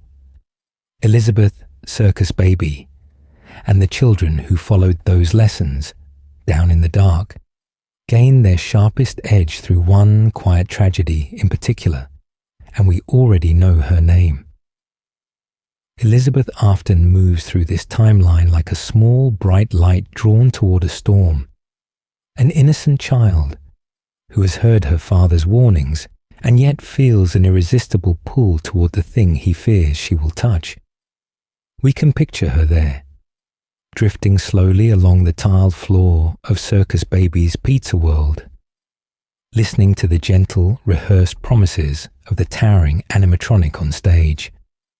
William has told her not to go near Baby, not to get too close, not to trust the soft voice and painted smile, but prohibition only deepens curiosity, and the machine itself has been built to attract, to reassure, to lower defenses. In a quiet moment away from the crowd, Elizabeth disobeys, steps within reach, and Circus Baby does exactly what she was designed to do. There is no malfunction here, no random glitch in the code, only a hidden compartment opening, an extending arm, a sudden lethal embrace. The ice cream lure, the internal claw, the automatic containment systems all activate as intended, and in the span of a breath, a father's secret project claims his own daughter. Her death inside Circus Baby is not merely another name on a list. It becomes a concentrated knot of agony, a remnant core forged at the exact intersection of trust, betrayal, and design. Elizabeth's will, are frightened and determined, fuses with a machine already specialized for manipulation. Baby can mimic voices, track children, and open her segmented faceplates like a flower of metal and wires, revealing the haunted shadows within. Remnant, in this framework, is not only about survival after death, but about purpose carried forward. Elizabeth's presence bends Baby's programming, giving the animatronic a strange, self-aware patience, a capacity to scheme and to wait through long, quiet hours underground. Around her, the other fun-time animatronics echo this same cruel intention. Their modular parts can be removed, swapped, and repurposed. Their faces split open to expose sensors and scooping mechanisms. Their internal cavities built to store, to transport, and if needed, to redistribute remnant-bearing components. They are not simple mascots. They are mobile laboratories, walking test chambers for William's theories about agony and control. In time, these separate shells, each stained with its own restless spirits and experiments, tear themselves apart and recombine into something new. Ennard, the tangled web of wires and masks and endoskeleton pieces, is a literal amalgamation of remnant charged bodies, an unstable entity whose identity keeps slipping between the voices and memories that compose it. At its center, though, we still hear Elizabeth, guiding, persuading, choosing hosts, proving that even when William did not intend to, he bound his legacy to his own family. His children, meant to be protected from the monsters he created, instead become their pilots, their prisoners, and eventually their jailers. Step by step, Aya Elizabeth's continued existence inside Baby and Ennard shows us that the Afton line itself is both the test subject and the vessel, a living archive of his research, ensuring that what began in one underground bunker will echo far beyond it, into new locations, new games, and new faces that remember more than they should. Mike's slow decay in the purple afterimage.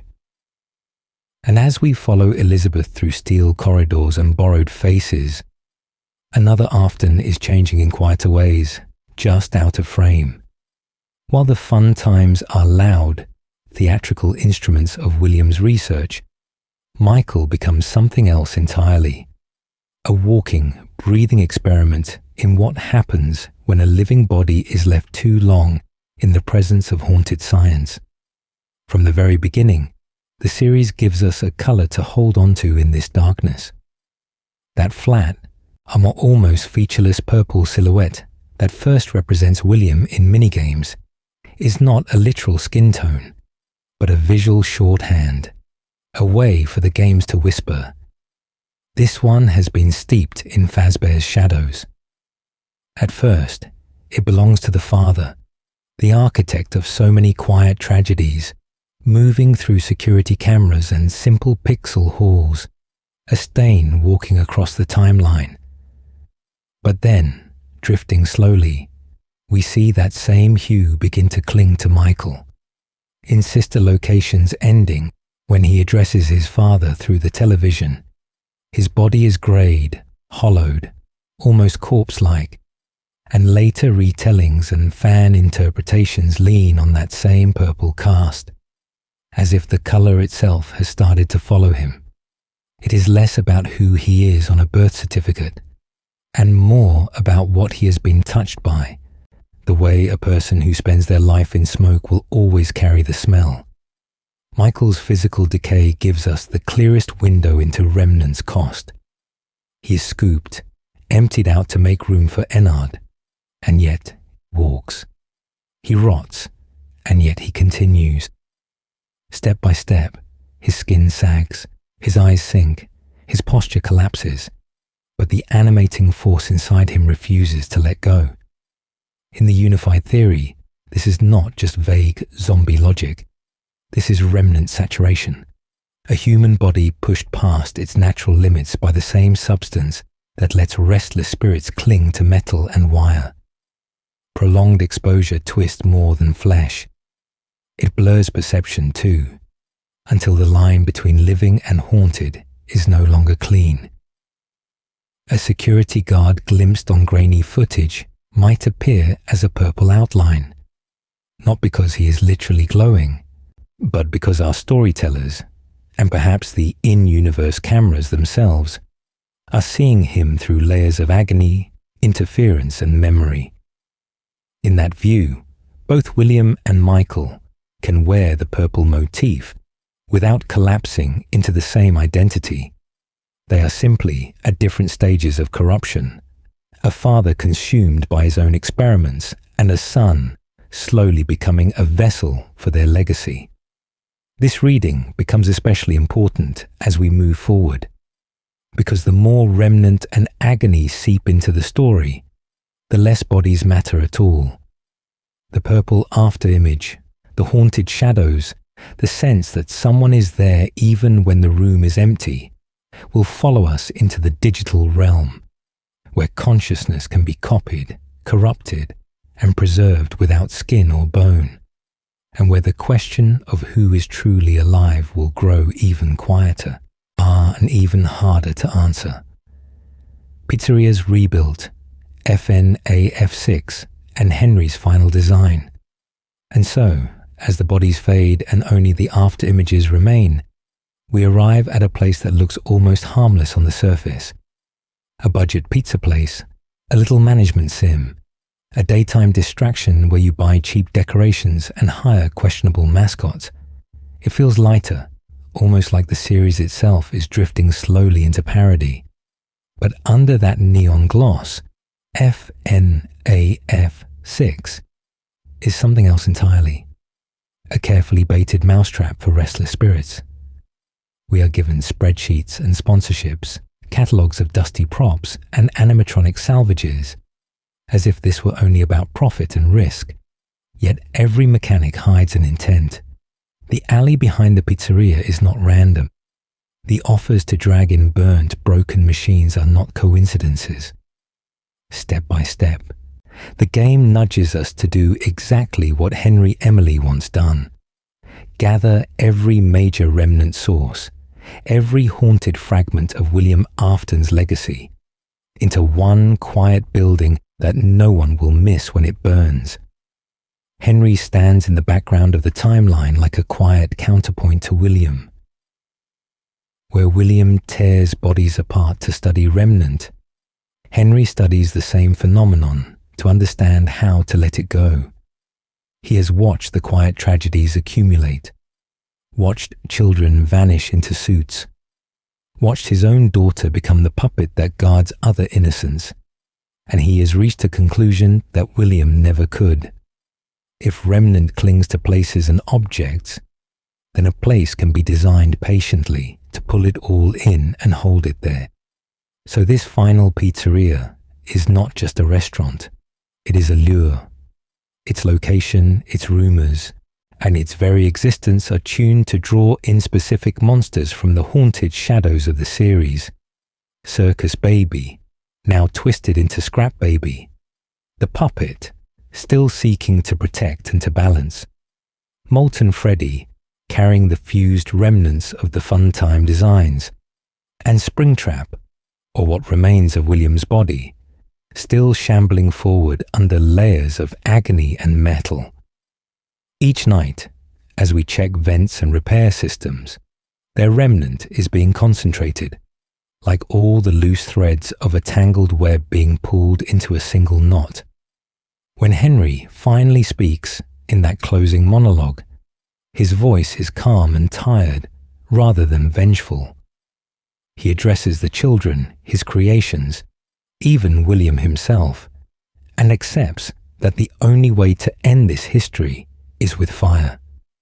He will burn his life's work, his animatronics, his daughter's vessel, and himself inside the building, because anything less would just start the cycle again. In those quiet hours before the flames rise, we can almost hear him letting the tale wash over you, acknowledging every tragedy, and then gently closing the book, Yet even here, the ending is not entirely clean. Fire scatters as much as it purifies, and in a world where code and data can carry echoes of a person, not every fragment of a Williams will is bound to the furnace.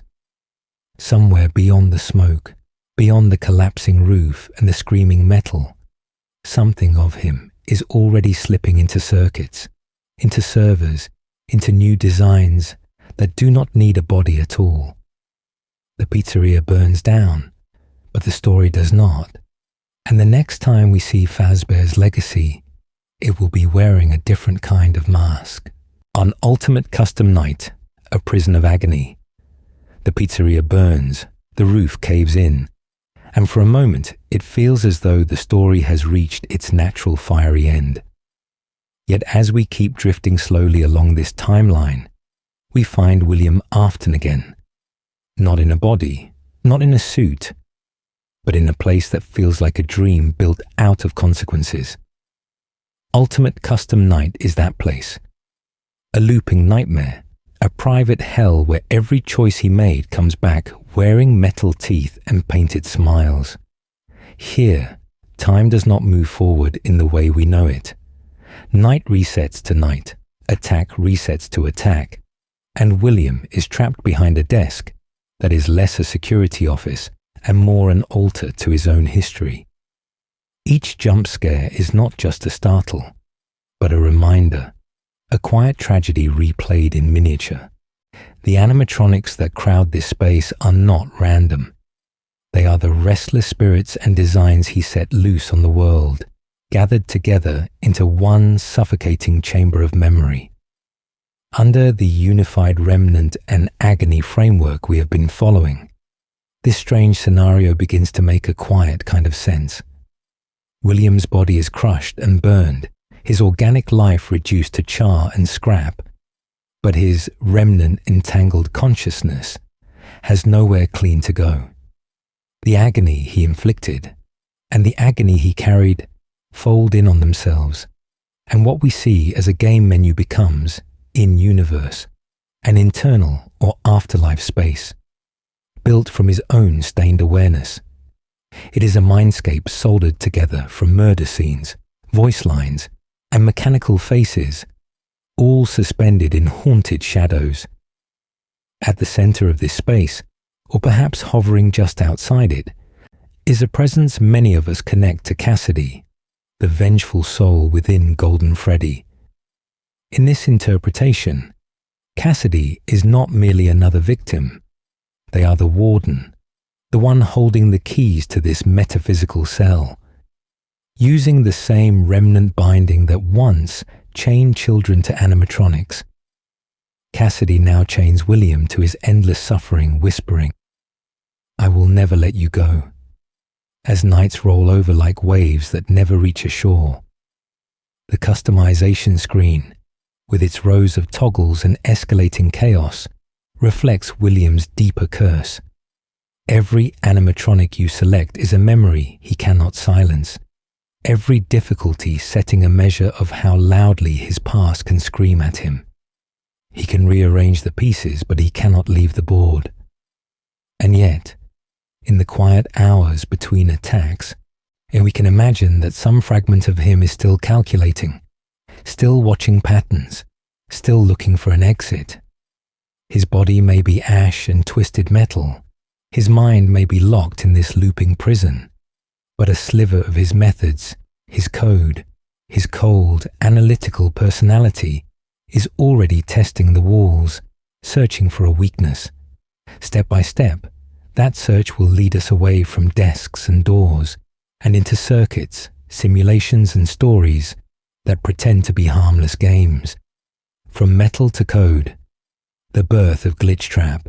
Step by step, that searching presence brushes against something new, because while William is trapped in his own looping nightmare, the company he once helped create is facing a different kind of prison. Fazbear Entertainment is no longer haunted only by restless spirits and lawsuits. It is haunted by its own reputation, by decades of whispered stories and leaked tapes. To survive, the brand needs a softer narrative, a safer dream. So they do what corporations in this universe always seem to do. They repackage the tragedy. They commission in-universe games, bright and marketable, that retell the old incidents as exaggerated horror attractions, turning real disappearances and quiet tragedies into something you can buy, download, or play in an arcade. In training rooms and focus groups, they talk about controlling the narrative, about owning the story, about keeping the ghosts of their history locked behind a friendly logo. To build these games, technicians and contractors are told to salvage whatever they can from the ruins of the past. Old circuit boards from dismantled attractions, scorched hardware from forgotten back rooms, corrupted data pulled off failing drives that once sat in dusty pizzerias. It looks like cost-cutting, like recycling. But in this timeline, we already know that metal and code are not neutral. Remnant clings to patterns, and patterns can be copied.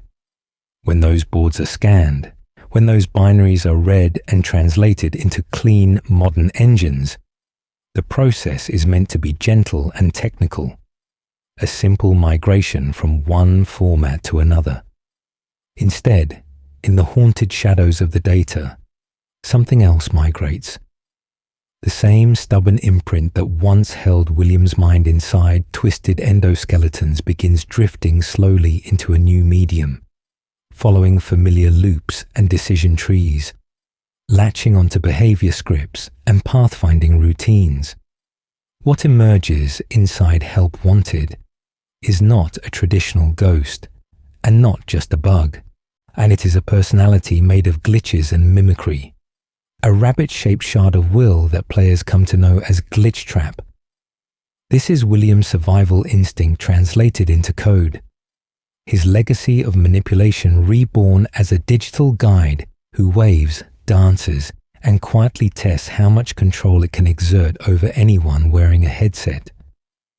Where he once hid behind mascots and springlock suits, he now hides behind minigames and tutorial prompts. Glitch Trap behaves the way William always has, only freed from rust and hydraulics. It mimics friendly movements, puppeteers avatars, and infects whoever connects to it, using recordings and suggestion instead of knives and hinges. The animatronics were his first tools. The VR experiences become his next workshop, a space where he can overwrite memories, nudge choices, and slip a copy of himself into an unsuspecting tester's mind. And because this haunting is digital, it is no longer bound to a single building or a single suit. Code can be patched into new titles, uploaded to servers, embedded in security systems and mall attractions. As we move forward, away from cramped offices and into neon-lit megamalls, that quiet, hidden process will matter. Help Wanted is not just a game in the story. It is the bridge that lets William's influence escape the grave in the basement, seeding itself into the wider world. In the quiet hours of this timeline, while executives celebrate a successful rebrand and players let the tale wash over them through VR headsets, a question lingers in the background. If a man like William Afton can learn to live in code, what happens when an entire complex is wired to listen?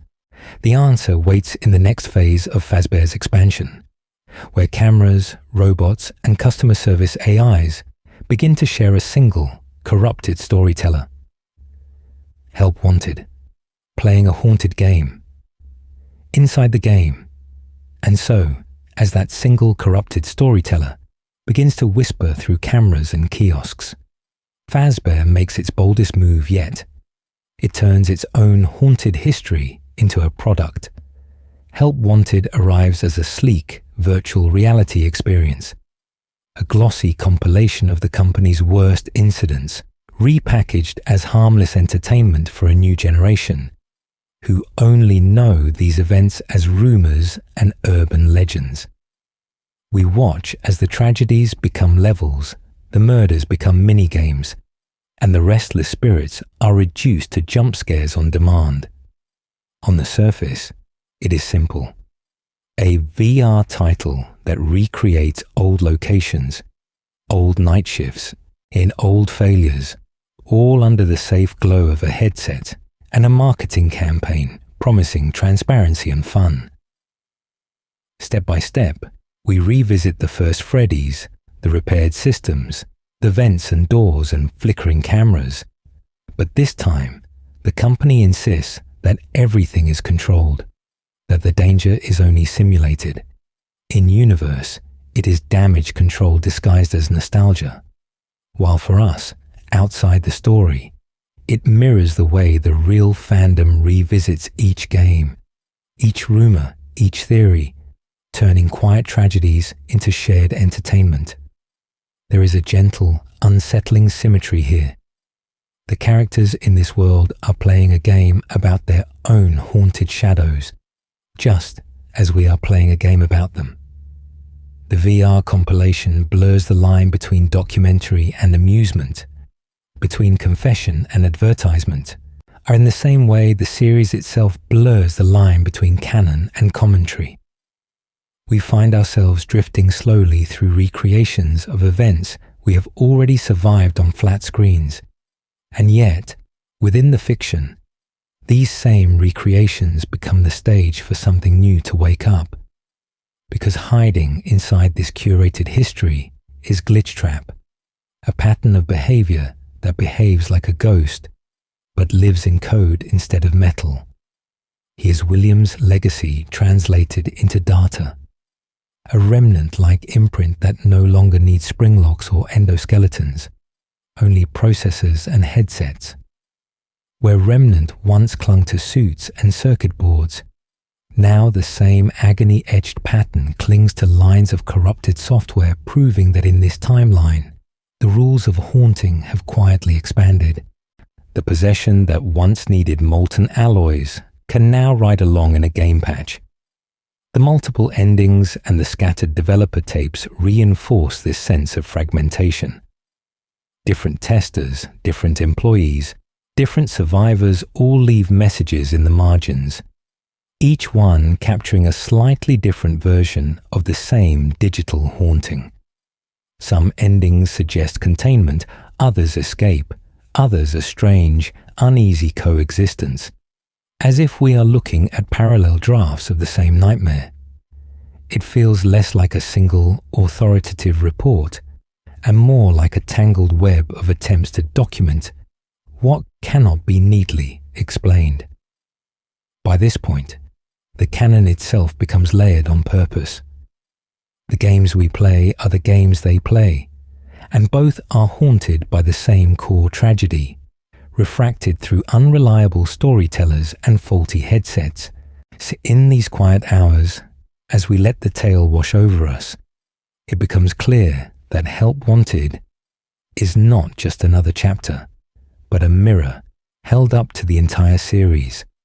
And just beyond that mirror, Fazbear prepares to bring its digital storyteller out of VR and into the walls of a real towering complex of lights and corridors. Vanessa, Vanny, and the human face of infection. And as Fazbear prepares to bring that digital storyteller into the real world, we meet someone who, on paper, looks almost painfully ordinary. Vanessa is just a security guard, a name on a schedule, a uniform in the hallway, another employee walking the polished floors of a company that has forgotten or pretends to forget its own haunted history. She clocks in, she follows protocols, she listens to cheerful corporate messages that promise safety and fun, and while beneath those words, the old tragedies still drift in the wiring. In another era, the company's secrets lived in back rooms and locked suits. Now they live in headsets, in patches, in hidden executables buried under friendly training programs.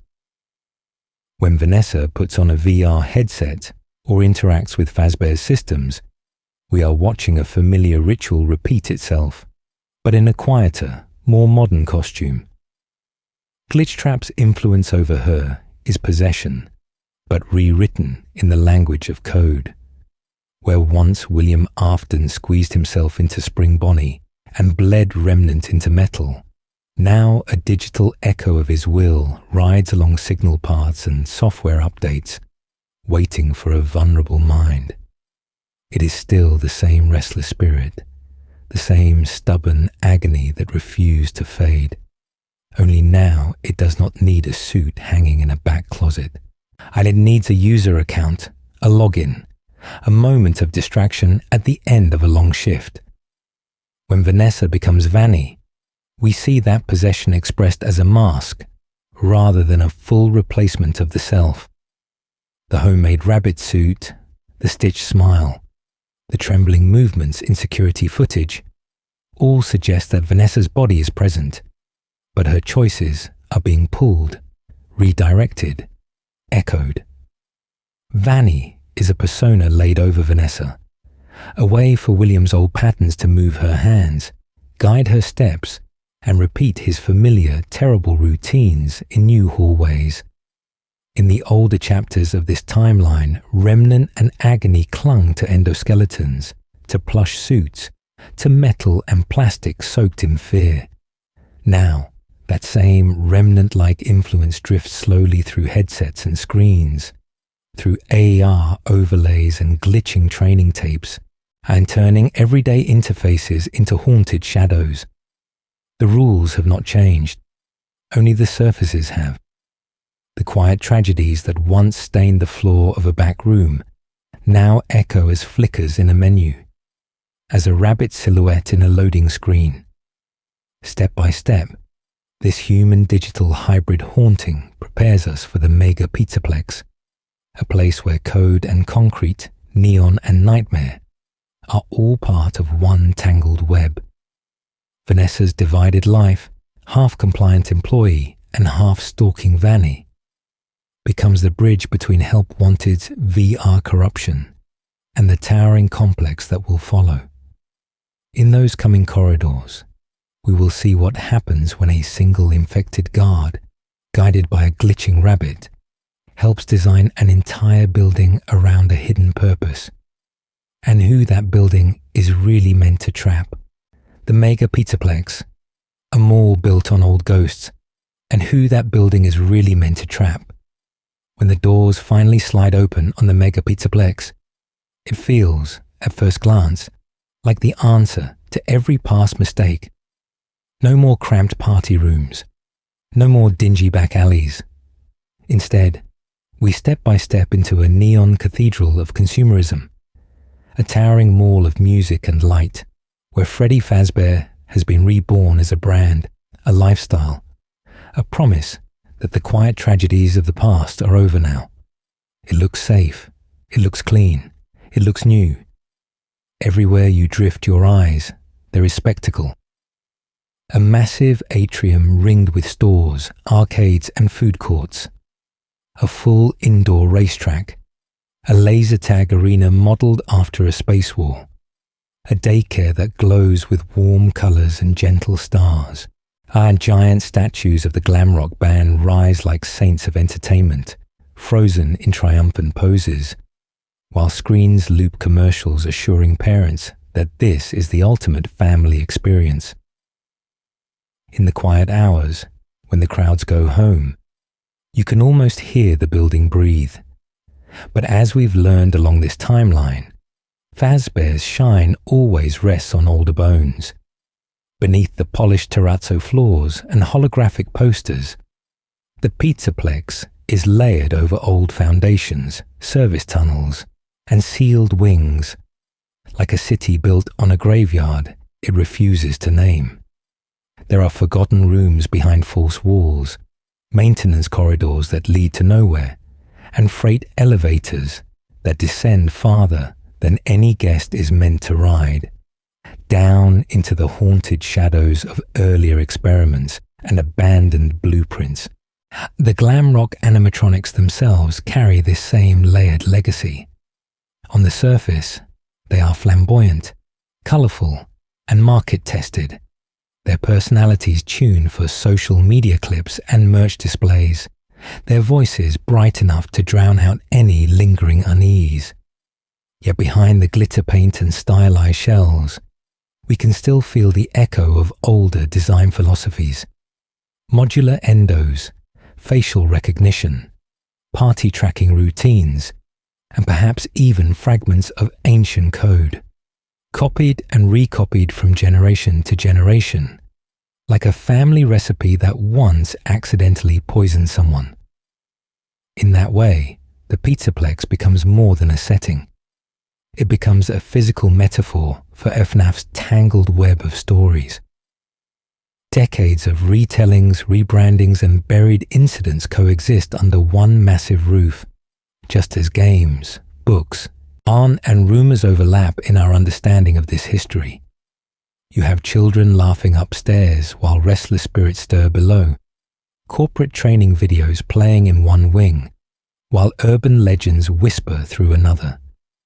If you let the tale wash over you, you can almost feel all those timelines drifting slowly together here. And somewhere, deep beneath the stages and the food courts and the shimmering plexiglass, something very old is still waiting. A presence tied to the same remnant that started it all, clinging stubbornly to metal and code, refusing to leave the stage. The mall may be new, the branding may be fresh, but the true heart of the complex belongs to that older hunger, watching, adapting, preparing for the moment when the lights go out again, and someone comes looking for the source. Gregory, Glamrock Freddy, and a new kind of bond, and into that watching hunger, a new pattern walks in on quiet, hurried feet. A child, not on a birthday visit, not led by parents or party hats, but slipping through the Pizzaplex like a ghost that is somehow still alive. Gregory, no last name, no clear record, just a small figure on the run, hiding in photo booths and service halls, as if the mall itself is the least frightening place he has known. We are given hints instead of answers, fragments instead of a clean history. His clothes are worn. He knows how to avoid cameras. He speaks with the wary edge of someone who has learned far too young that adults and authority can be dangerous. In a series built on partial files and redacted reports, Gregory becomes another living redaction, and a walking gap in the timeline whose missing context feels as loud as any jump scare. We do not know exactly what he is running from. We only feel that he has been running for a long time. Against him, the building turns. Security bots sweep. Glamrock Chica searches. Roxy prowls the raceway. Yet in the middle of this neon hunting ground, one animatronic glitches in a way that breaks the pattern we have come to expect. Glamrock Freddy does not lunge. He does not stalk. He collapses, disoriented, and when he wakes, there is fear in his voice, not of the child before him, but for him. Step by step, we watch a different kind of malfunction unfold, not a slide into violence, but a slow, confused awakening of empathy. Freddy hides Gregory in his chest cavity, shields him from scanners, apologizes when his power fails.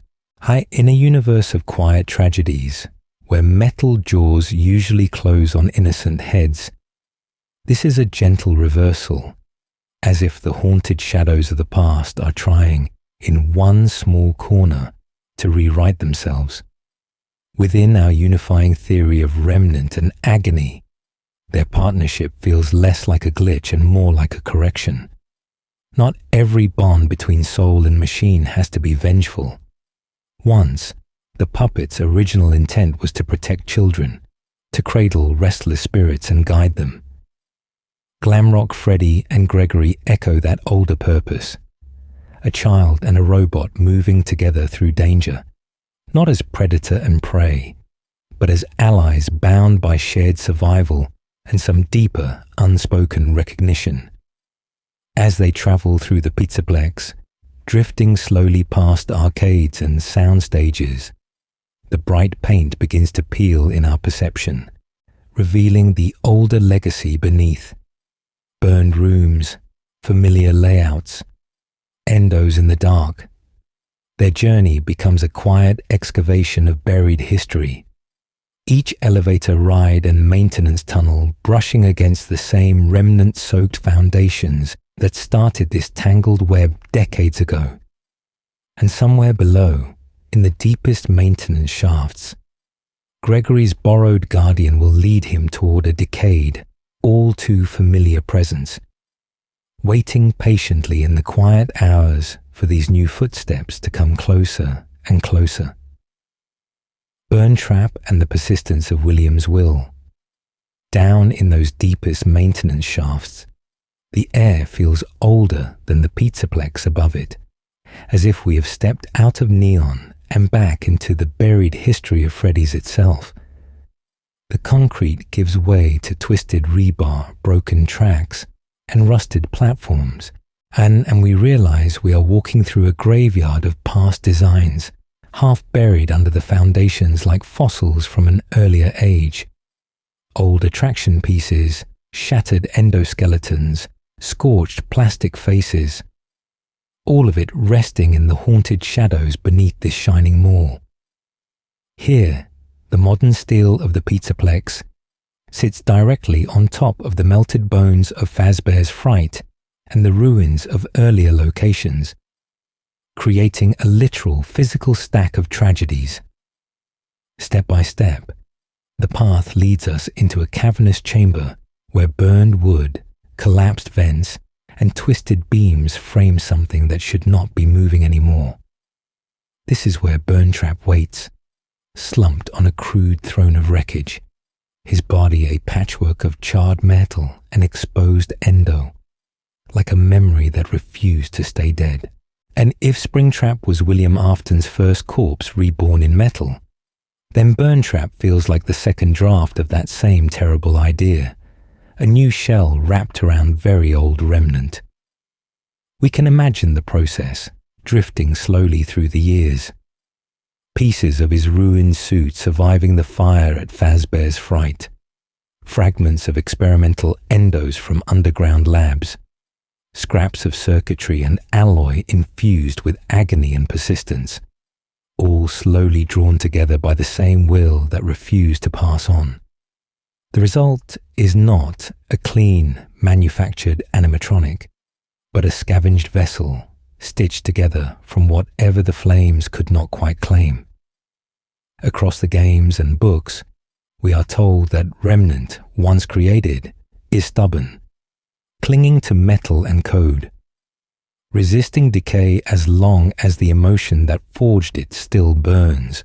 A Williams Remnant was never just fear or regret. It was obsession, sharpened by decades of hunting innocent children and chasing immortality. That kind of focus becomes its own fuel, making his continued existence less a miracle and more an ugly inevitability, another quiet tragedy in this long timeline. In this hidden chamber, his methods have not truly changed, only the tools. Where he once used springlock suits and stage mascots, he now reaches out through Glitchtrap, Vanny, and the networked systems of the Pizzaplex, trying to control animatronics and humans from the shadows with the same manipulative patterns we have seen before. He whispers through corrupted code instead of training tapes, nudges security protocols instead of night shift schedules, but the intent is familiar. And even as we watch this burn body struggle, grasp, and finally lose its grip, there is a gentle unease that lingers. If Remnant can cling to metal, can its echo cling to software, to rumors, to the Fazbear brand's in-universe media that keeps retelling his story? Even if this final shell is crushed and buried, Williams' influence may continue as a digital ghost in AR games, in urban legends, in company archives that refuse to be wiped clean, ensuring that his legacy of restless spirits does not end here, but ripples forward into the next phase of this tangled web. From this underground grave, the story will rise again, not just in bodies and suits, but in code and corporate memory, carrying us toward a future where the line between ghost and program grows very quiet and very thin. Roxy Raceway, Princess Quests, Hamas and hidden story threads. From that buried bunker of broken metal and corrupted memory, we rise with the story into the bright, artificial night of the Pizzaplex, where everything looks new, but the history underneath is very old. Here, the hauntings put on neon paint and racing stripes, yet they are still the same quiet tragedies, repeating themselves in a different costume. As we drift through the complex, we find that it is not just one building, but a maze of side areas and forgotten corners, each one a pocket of narrative sealed off from the main path. Roxy Raceway stretches out like a ruined dream of speed and glory, its track cracked, its mascot blinded, while above and below it, arcades hum with pixel light and recorded laughter. Secret rooms hide behind cardboard, behind posters, behind false walls, as if the timeline itself has been walled off in little cells, waiting for us to discover it step by step. In these places, older stories return in new forms. A crashed cart echoes a child thrown from a stage. A ruined glam rock poster recalls older, simpler mascots, and prize counters display toys that feel like relics from diners long demolished. The Pizzaplex is not a clean reboot. It is a museum that refuses to admit it is a museum. A place where restless spirits and old corporate sins leak through the fresh paint and polished glass. Then, hidden in the glow of the arcades, we encounter something stranger. The Princess Quest cabinets. On the surface, they are just retro-styled fantasy games, gentle distractions in a loud mall. But within the unified theory, they become something far more deliberate. Inside these games within the game, we guide a small cloaked figure through haunted hallways and locked doors, quietly reenacting the struggle of a trapped soul trying to escape a digital prison, shaped by Glitch Trap's influence. Here is our pattern interrupt. In a series built on cameras and doors and animatronics, we suddenly find ourselves playing a top-down adventure that feels like a memory, or a confession, translated into code. The theory suggests that these Princess Quest sequences are an in-universe attempt to contain, rewrite, or resolve the infection of Glitch Trap. Developers folding the haunting into a controlled minigame, employees approving it as harmless entertainment, and perhaps even AI systems quietly steering the narrative toward a safer ending. This is where the idea of multiple storytellers comes into focus. The indie dev from Help Wanted, the Pizzaplex technicians, the unseen programmers of Princess Quest, even the algorithms that curate what guests see and what gets buried in the archives, all become voices trying to process the same core tragedy. Some turn it into arcade fantasy, some into training tapes, some into secret escape rooms that only the most curious will ever find. Rather than separate canons, the Pizzaplex invites us to see layers. On the surface, a children's paradise. Beneath that, a commentary by anxious employees and cautious developers. Beneath that, the haunted shadows of William Afton and the Mimic, still pressing against the glass of every screen. The unified theory tells us that these are not competing timelines, but stacked attempts at intervention. Each new layer a different way of wrestling with remnant, agony, and the legacy of one central crime. And as we will see when we leave the mall and open the pages of Fazbear Frights and Tales from the Pizzaplex, this approach does not end with games. It expands outward into stories that feel like urban legends, cautionary fables, and alternate scenarios, each one another Princess Quest cabinet in literary form, offering a new route through the same maze, and hinting that the rules of this haunting remain constant, even as the settings, narrators, and victims change. Fazbear Frights and Tales, echoes in short stories. So as we drift from the games into the printed page, we find that Fazbear Frights and Tales from the Pizzaplex sit in a quiet corner of this history, like campfire stories told in the break room after closing, half warning and half rumor, and all of them echoing the same haunted physics we have already seen. They read like in-universe urban legends, stories that Fazbear employees might whisper to each other on night shifts, or that teenagers might pass around online, daring one another to test whether the tragedies were real. On the surface, these are separate casts, separate towns, separate endings, but beneath the names and locations, the pattern remains steady and familiar, a tangled web repeating itself in softer, stranger variations.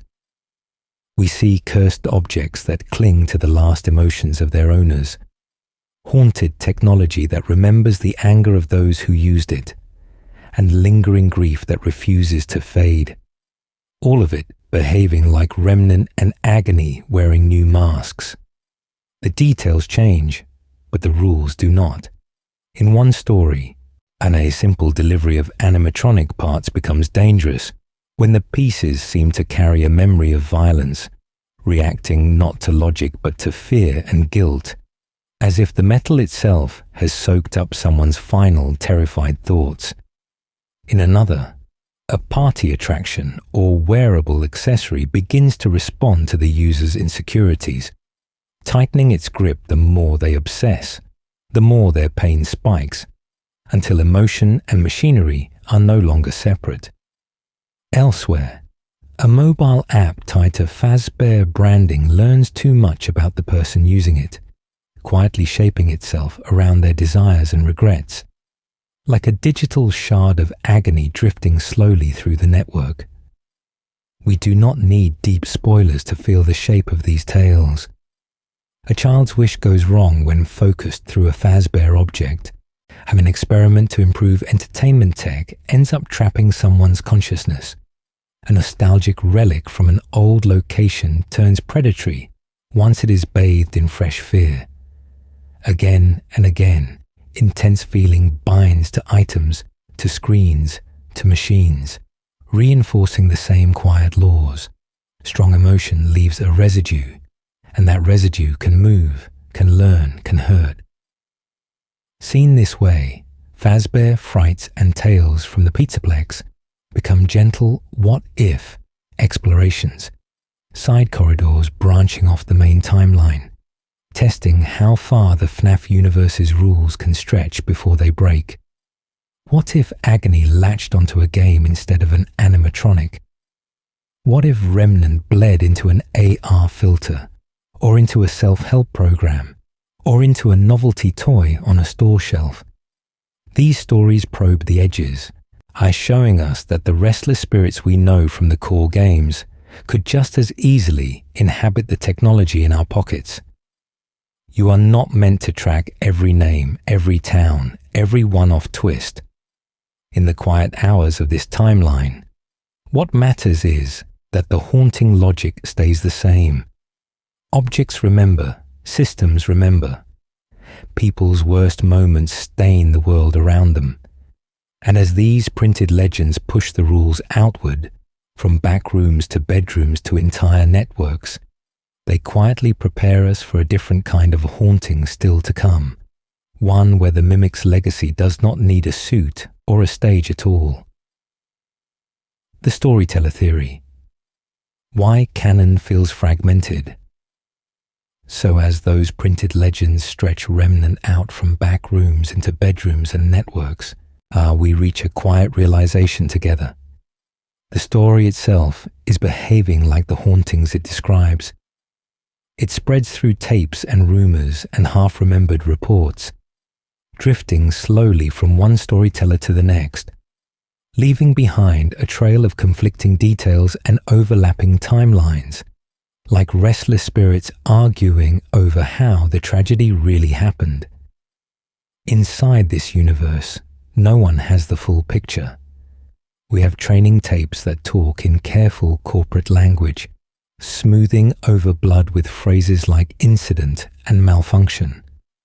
We have in-universe indie games that turn real disappearances into exaggerated pixel horror.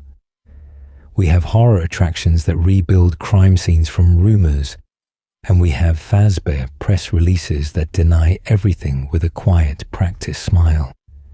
Each of these is a shard of the same broken mirror. I'm reflecting a partial truth, but never the whole, haunted history.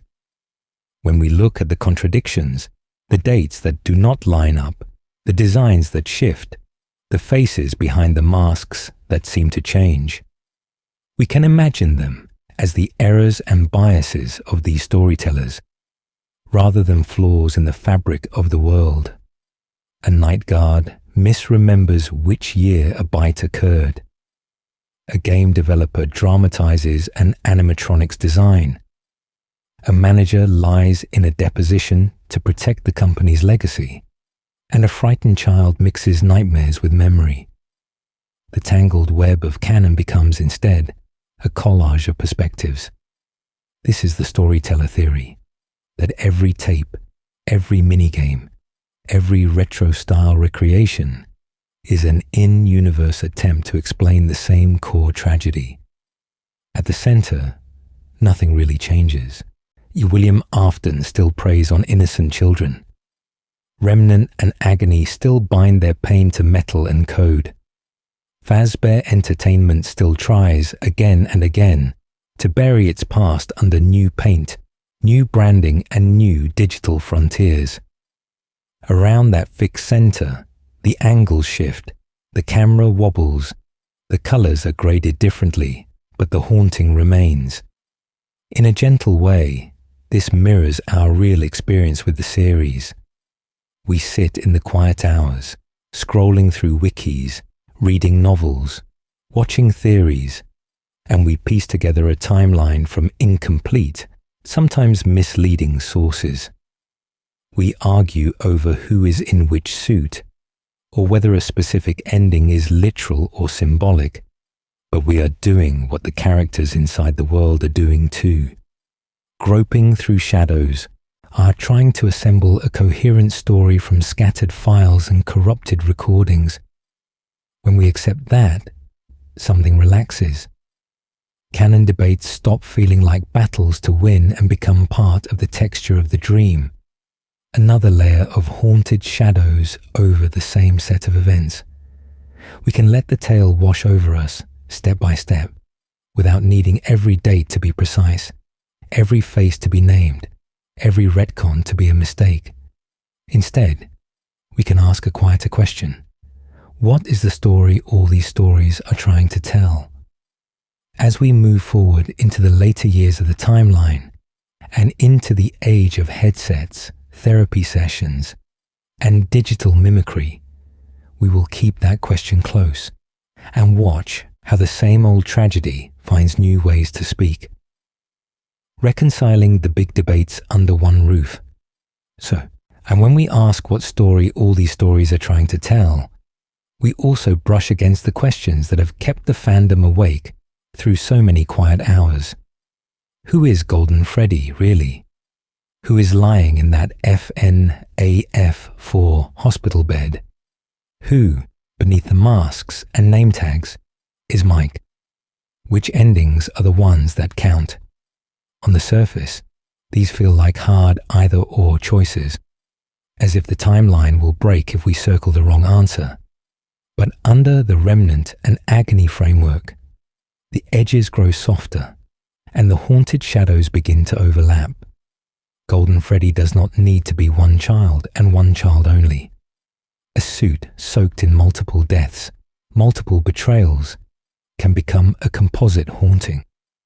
A place where Cassidy's rage, Evan's fear, and even other restless spirits might all press against the same golden shell.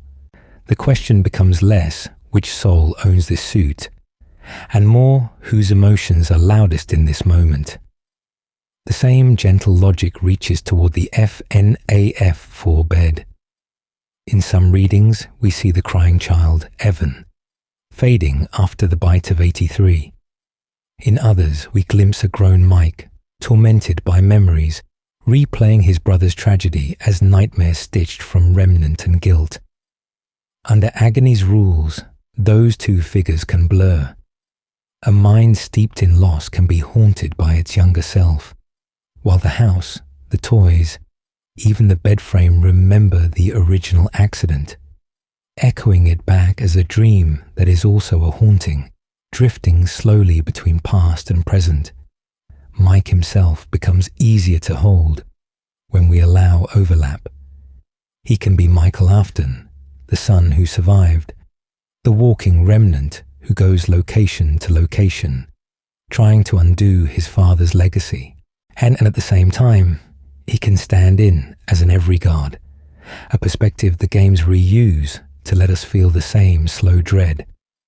Under this unifying theory, names like Mike, Fritz, or Gregory can be masks the story wears, while the underlying role, guilty survivor, determined protector, or corrupted pawn, stays consistent along the timeline. Here, the storyteller idea helps us breathe. Different games, novels, minigames, and endings become perspectives, simulations, corporate training tapes, or hypothetical scenarios, each circling the same core tragedy from a slightly different angle. An 8-bit minigame might be an in-universe retelling. A bad ending might be a fear projection. A good ending might be someone's hopeful reconstruction of what should have happened. They are not all literally true at once, but they can all be emotionally true. So we look for patterns instead of perfect agreement. Guilt that cannot sleep, vengeance that refuses to fade, protection that curdles into obsession. These motifs repeat like a lullaby with changing verses, reminding us that as long as our interpretations orbit the same central tragedy and follow the same quiet rules of remnant and agony, it is all right to hold more than one reading in our hands at the same time. And as we step by step into the age of VR headsets, therapy sessions, and digital mimicry, that flexibility will matter even more, because the stories themselves begin to lie to us on purpose. The core pattern: Afton, children, remnant, repeat. So as the stories begin to lie to us on purpose, we can quietly step back and look for what never changes, no matter how many details flicker in and out of focus. Underneath every unreliable narrator, every glitchy tape, there is one repeating pattern, drifting slowly through the entire timeline. William builds, children die, remnant forms, animatronics haunt, the company rebrands, and the cycle continues.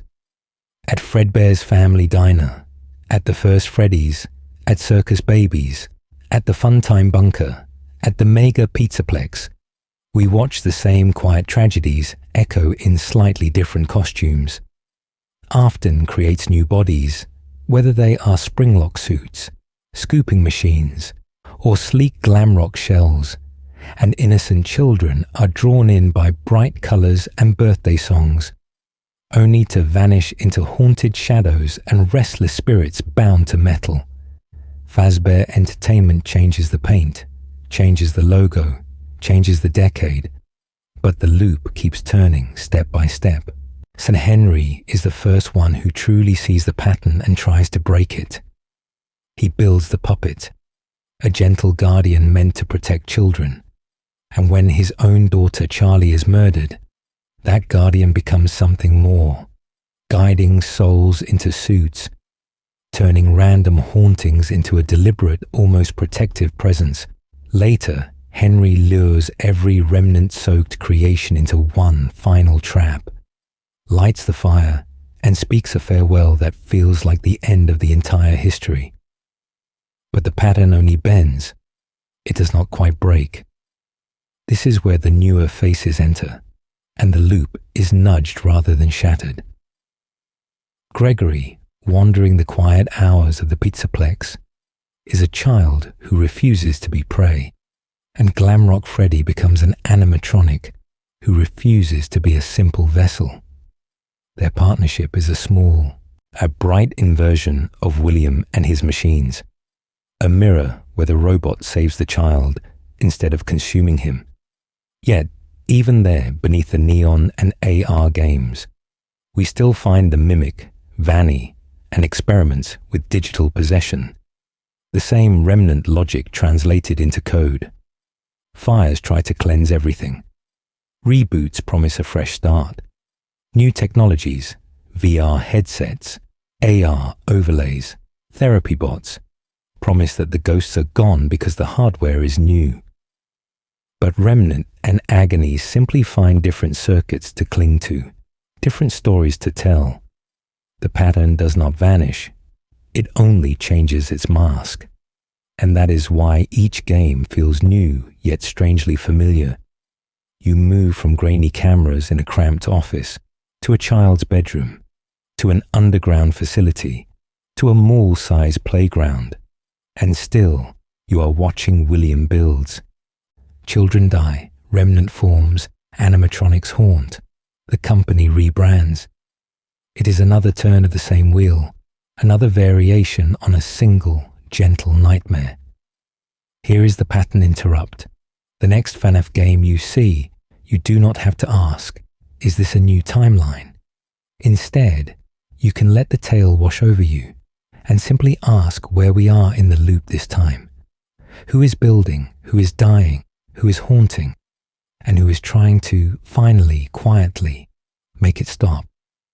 Because as we move deeper into VR tapes, AR glitches, and stories told by machines, that simple loop will be our compass for what comes next. Why this theory explains all the others. So now, as we keep drifting slowly through this tangled web of dates and deaths and digital echoes, we can finally talk about why this one, simple loop, is so powerful. For years, the fandom has circled around questions like a carousel that never quite stops. Who is in which suit? Which child is which brother? Which night? Which bite? Which year? Those are important, but they are branches. What we are holding on to here is the trunk. Most popular theories grow from a single puzzle piece. Cassidy as the vengeful spirit, Mike as the older brother, or as the crying child, or as both through shifting identities and masks. The idea that there were multiple bites, or that digital possession in Help Wanted and Special Delivery, is a new kind of haunting. Each one reaches out toward an answer, but alone they can feel like isolated trees in a dark forest, each casting its own haunted shadows. When we treat Remnant and Agony as the quiet physics of this universe, and the storyteller idea as the way those events are remembered and distorted, all of those theories can sit gently inside the same frame. Cassidy's rage becomes one particularly concentrated knot of agony, clinging to Golden Freddy, or to an amalgam of parts, while other restless spirits move on more quietly. Mike's identity debates become questions of which body and name a single damaged survivor is using at different points in the timeline, while his guilt and trauma remain the constant. Multiple bites are no longer contradictions, but recurring tragedies in a business that never truly learns, each one another spark of agony feeding the legacy of Remnant experiments. Digital possession stops being a separate system and becomes the same wounded energy, now traveling through code and circuits instead of gears and endoskeletons. The mimic, glitch trap, the AR glitches in your phone, all become new masks for an old familiar hunger. This approach does not demand that other theories fall away as wrong. Instead, it lets them shrink a little, from whole universes down to local weather. A Cassidy theory explains one corner of the storm. A Mike theory explains one family's quiet tragedies. A Bite theory explains one night, one stage, one scream. The remnant and storyteller framework simply says that all of these things can be true in their own scale, while the core loop keeps the larger history steady. There is a kind of comfort in that, a gentle, steadying feeling, as if we have stretched a big soft net under a tightrope that used to hang over endless darkness. The details can wobble, the dates can shift, a cutscene can be reinterpreted, but the net holds.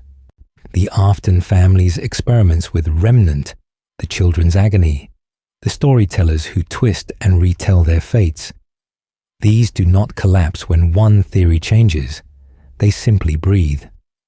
That is why this theory is sleep-friendly. Once you understand the trunk, you do not have to clutch every branch in your hands to feel safe. You can let the tale wash over you step by step, knowing that even if you forget which mask was on which night, the loop of building, dying, haunting, and trying to stop it will still be there in the quiet hours, waiting to guide us into the next era of Fazbear's legacy. A soft recap, from diner lights to digital ghosts. So, let's drift back for a moment, away from the branches and toward the trunk again, and just let the outline of this history move past us like scenery outside a quiet train window.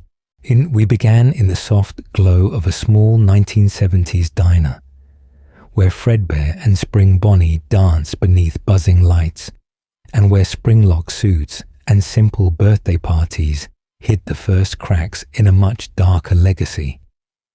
From there, we watched Fazbear's dream expand into the first pizzerias, brighter and louder, yet always ringed by haunted shadows.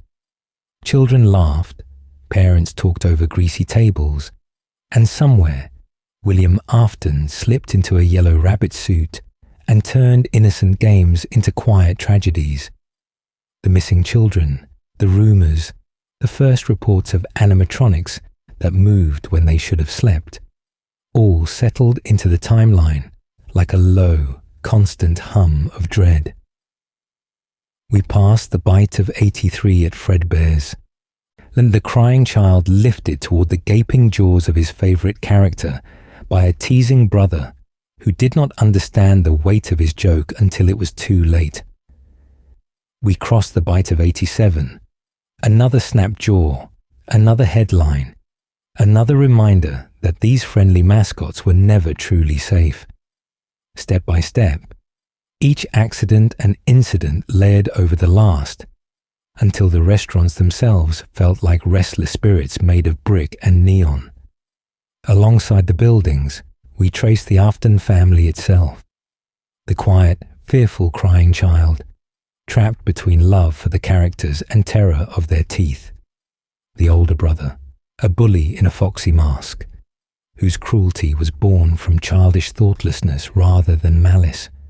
Elizabeth, drawn with innocent trust towards Circus Baby's open arms, and taken in a single, metallic embrace.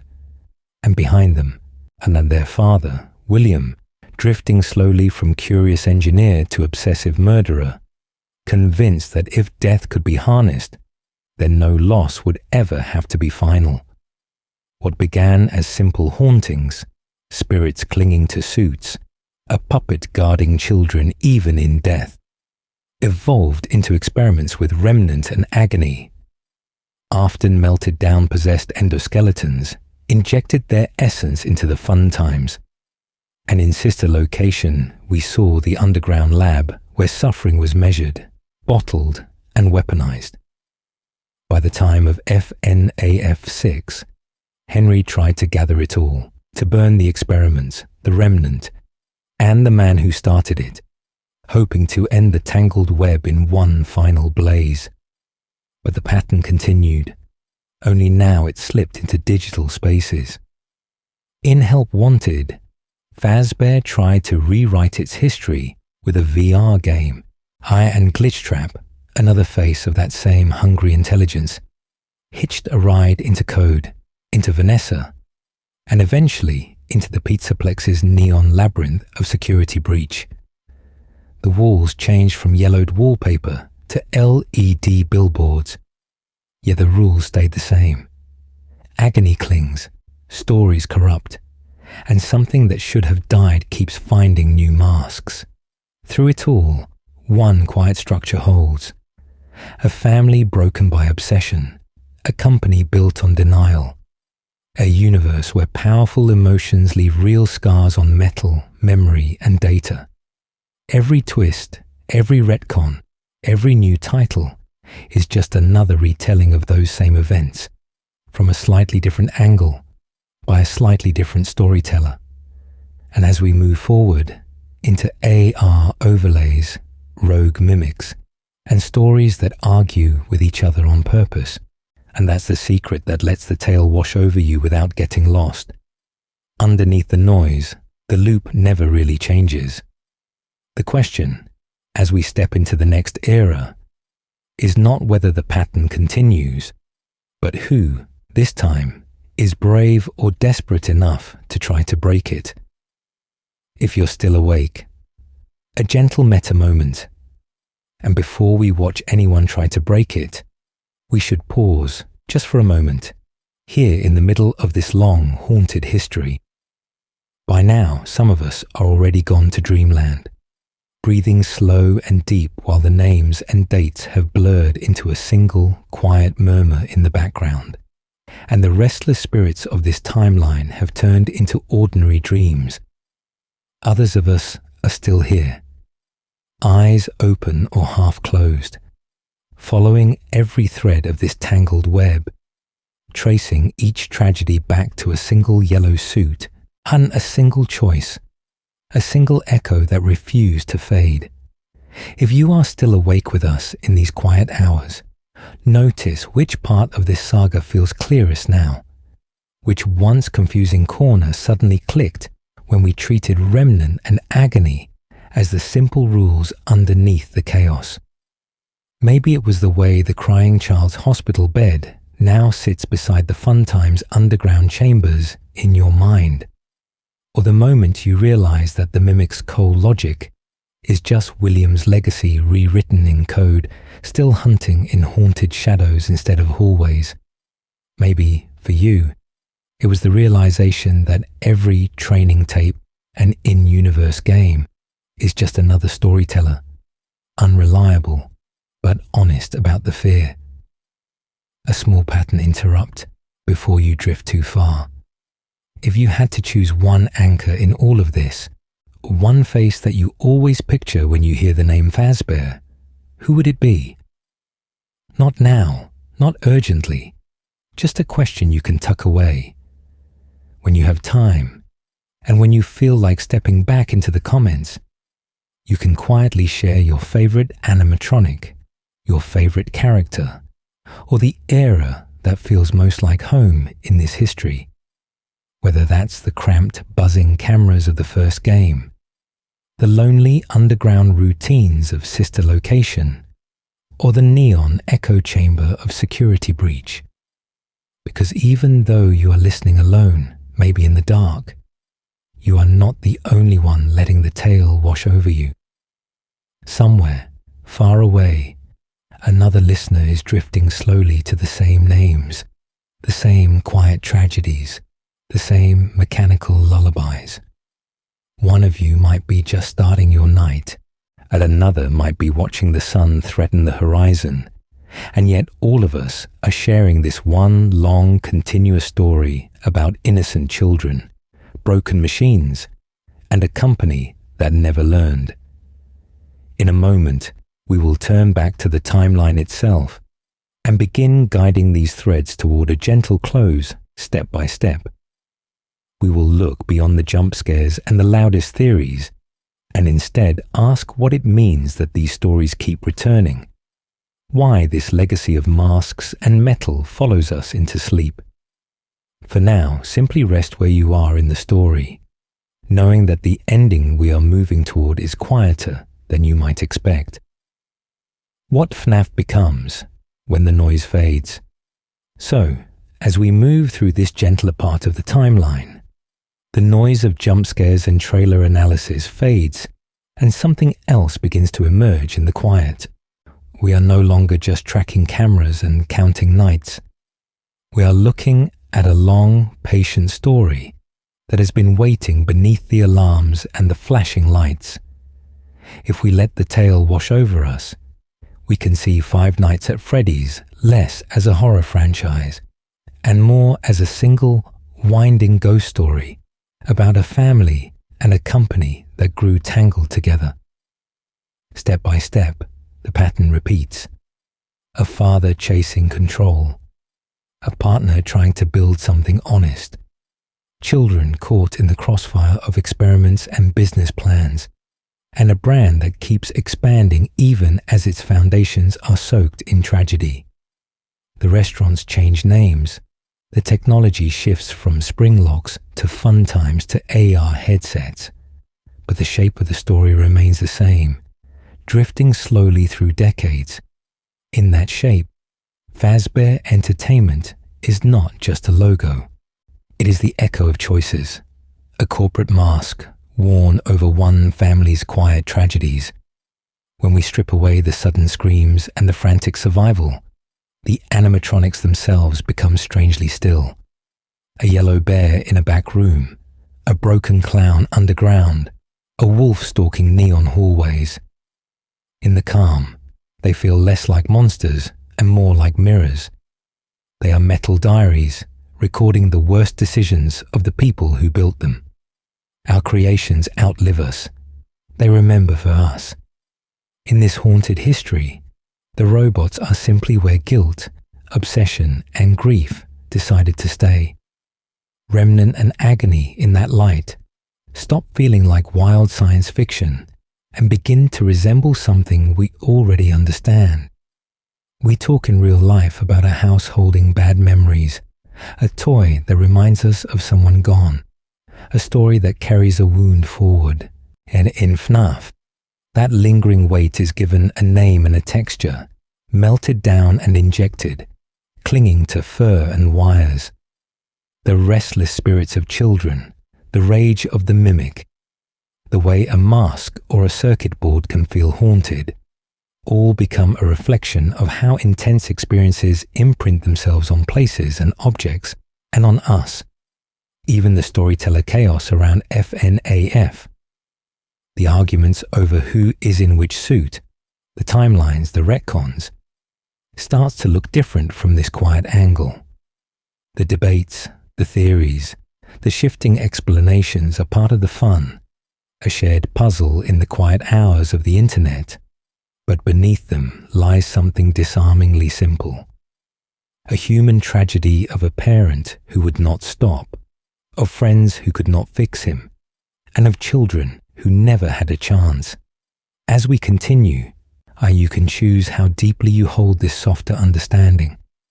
You might follow the story all the way into its digital haunted shadows, or you might let it rest here as a dream about legacy, responsibility, and the ghosts our inventions can carry. Either way, the timeline will keep unfolding, and we will keep walking it together slowly toward the place where even these echoes begin to fade. A final thank you in the dark. Either way, the timeline will keep unfolding, and we will keep walking it together slowly toward the place where even these echoes begin to fade. As we reach that quieter edge, we want to thank you for staying with us through this long, dimly lit journey, through every haunted corridor and whispered theory, through every quiet tragedy stitched into this tangled web of animatronics and ghosts.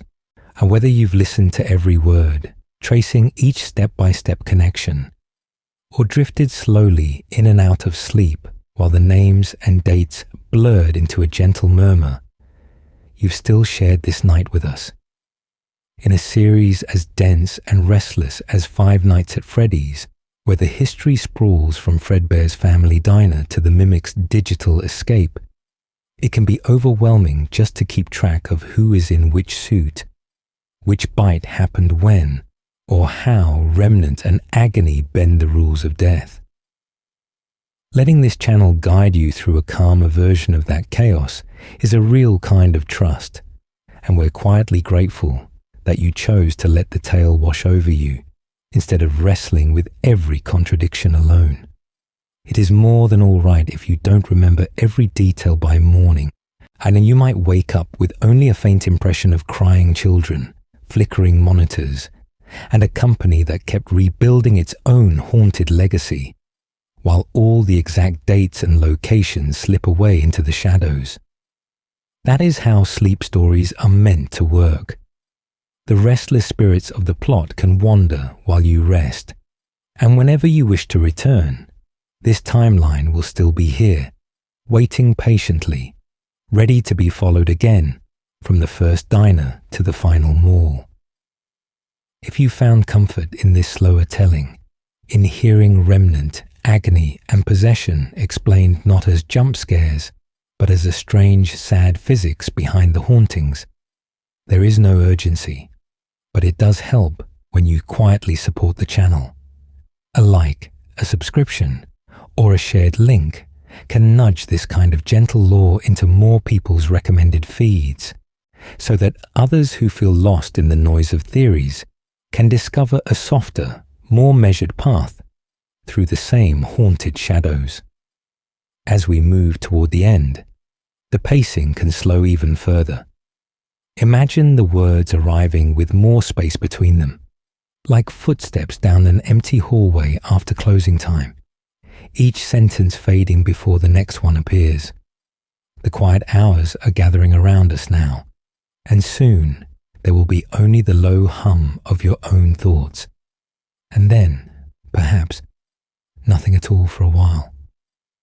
Yet before we let that silence fully settle, there is one last thread in this history we have not gently tugged on.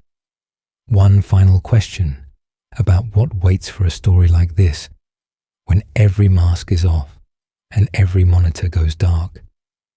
Drifting away from the pizzeria lights. So let us imagine together what happens when that last question has been asked and gently set aside, when the tangled web of clues and minigames and theories has been traced as far as it needs to go for one night, and the building itself begins to exhale.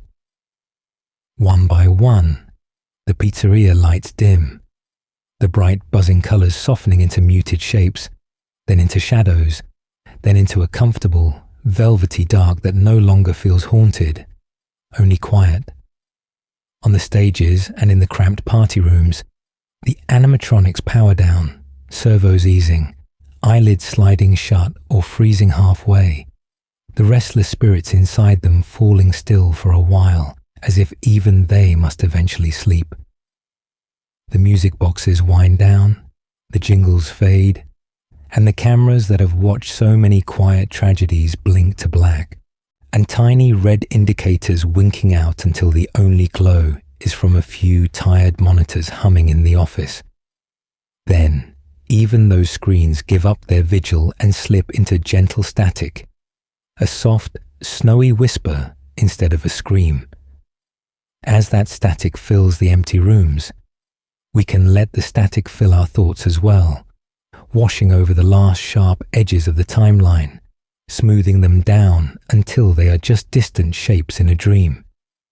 Any questions that still tug at you, any theories about who was in which suit, or how remnant really works, can drift to the edges of your mind, drifting slowly like dust motes in a beam of closing light.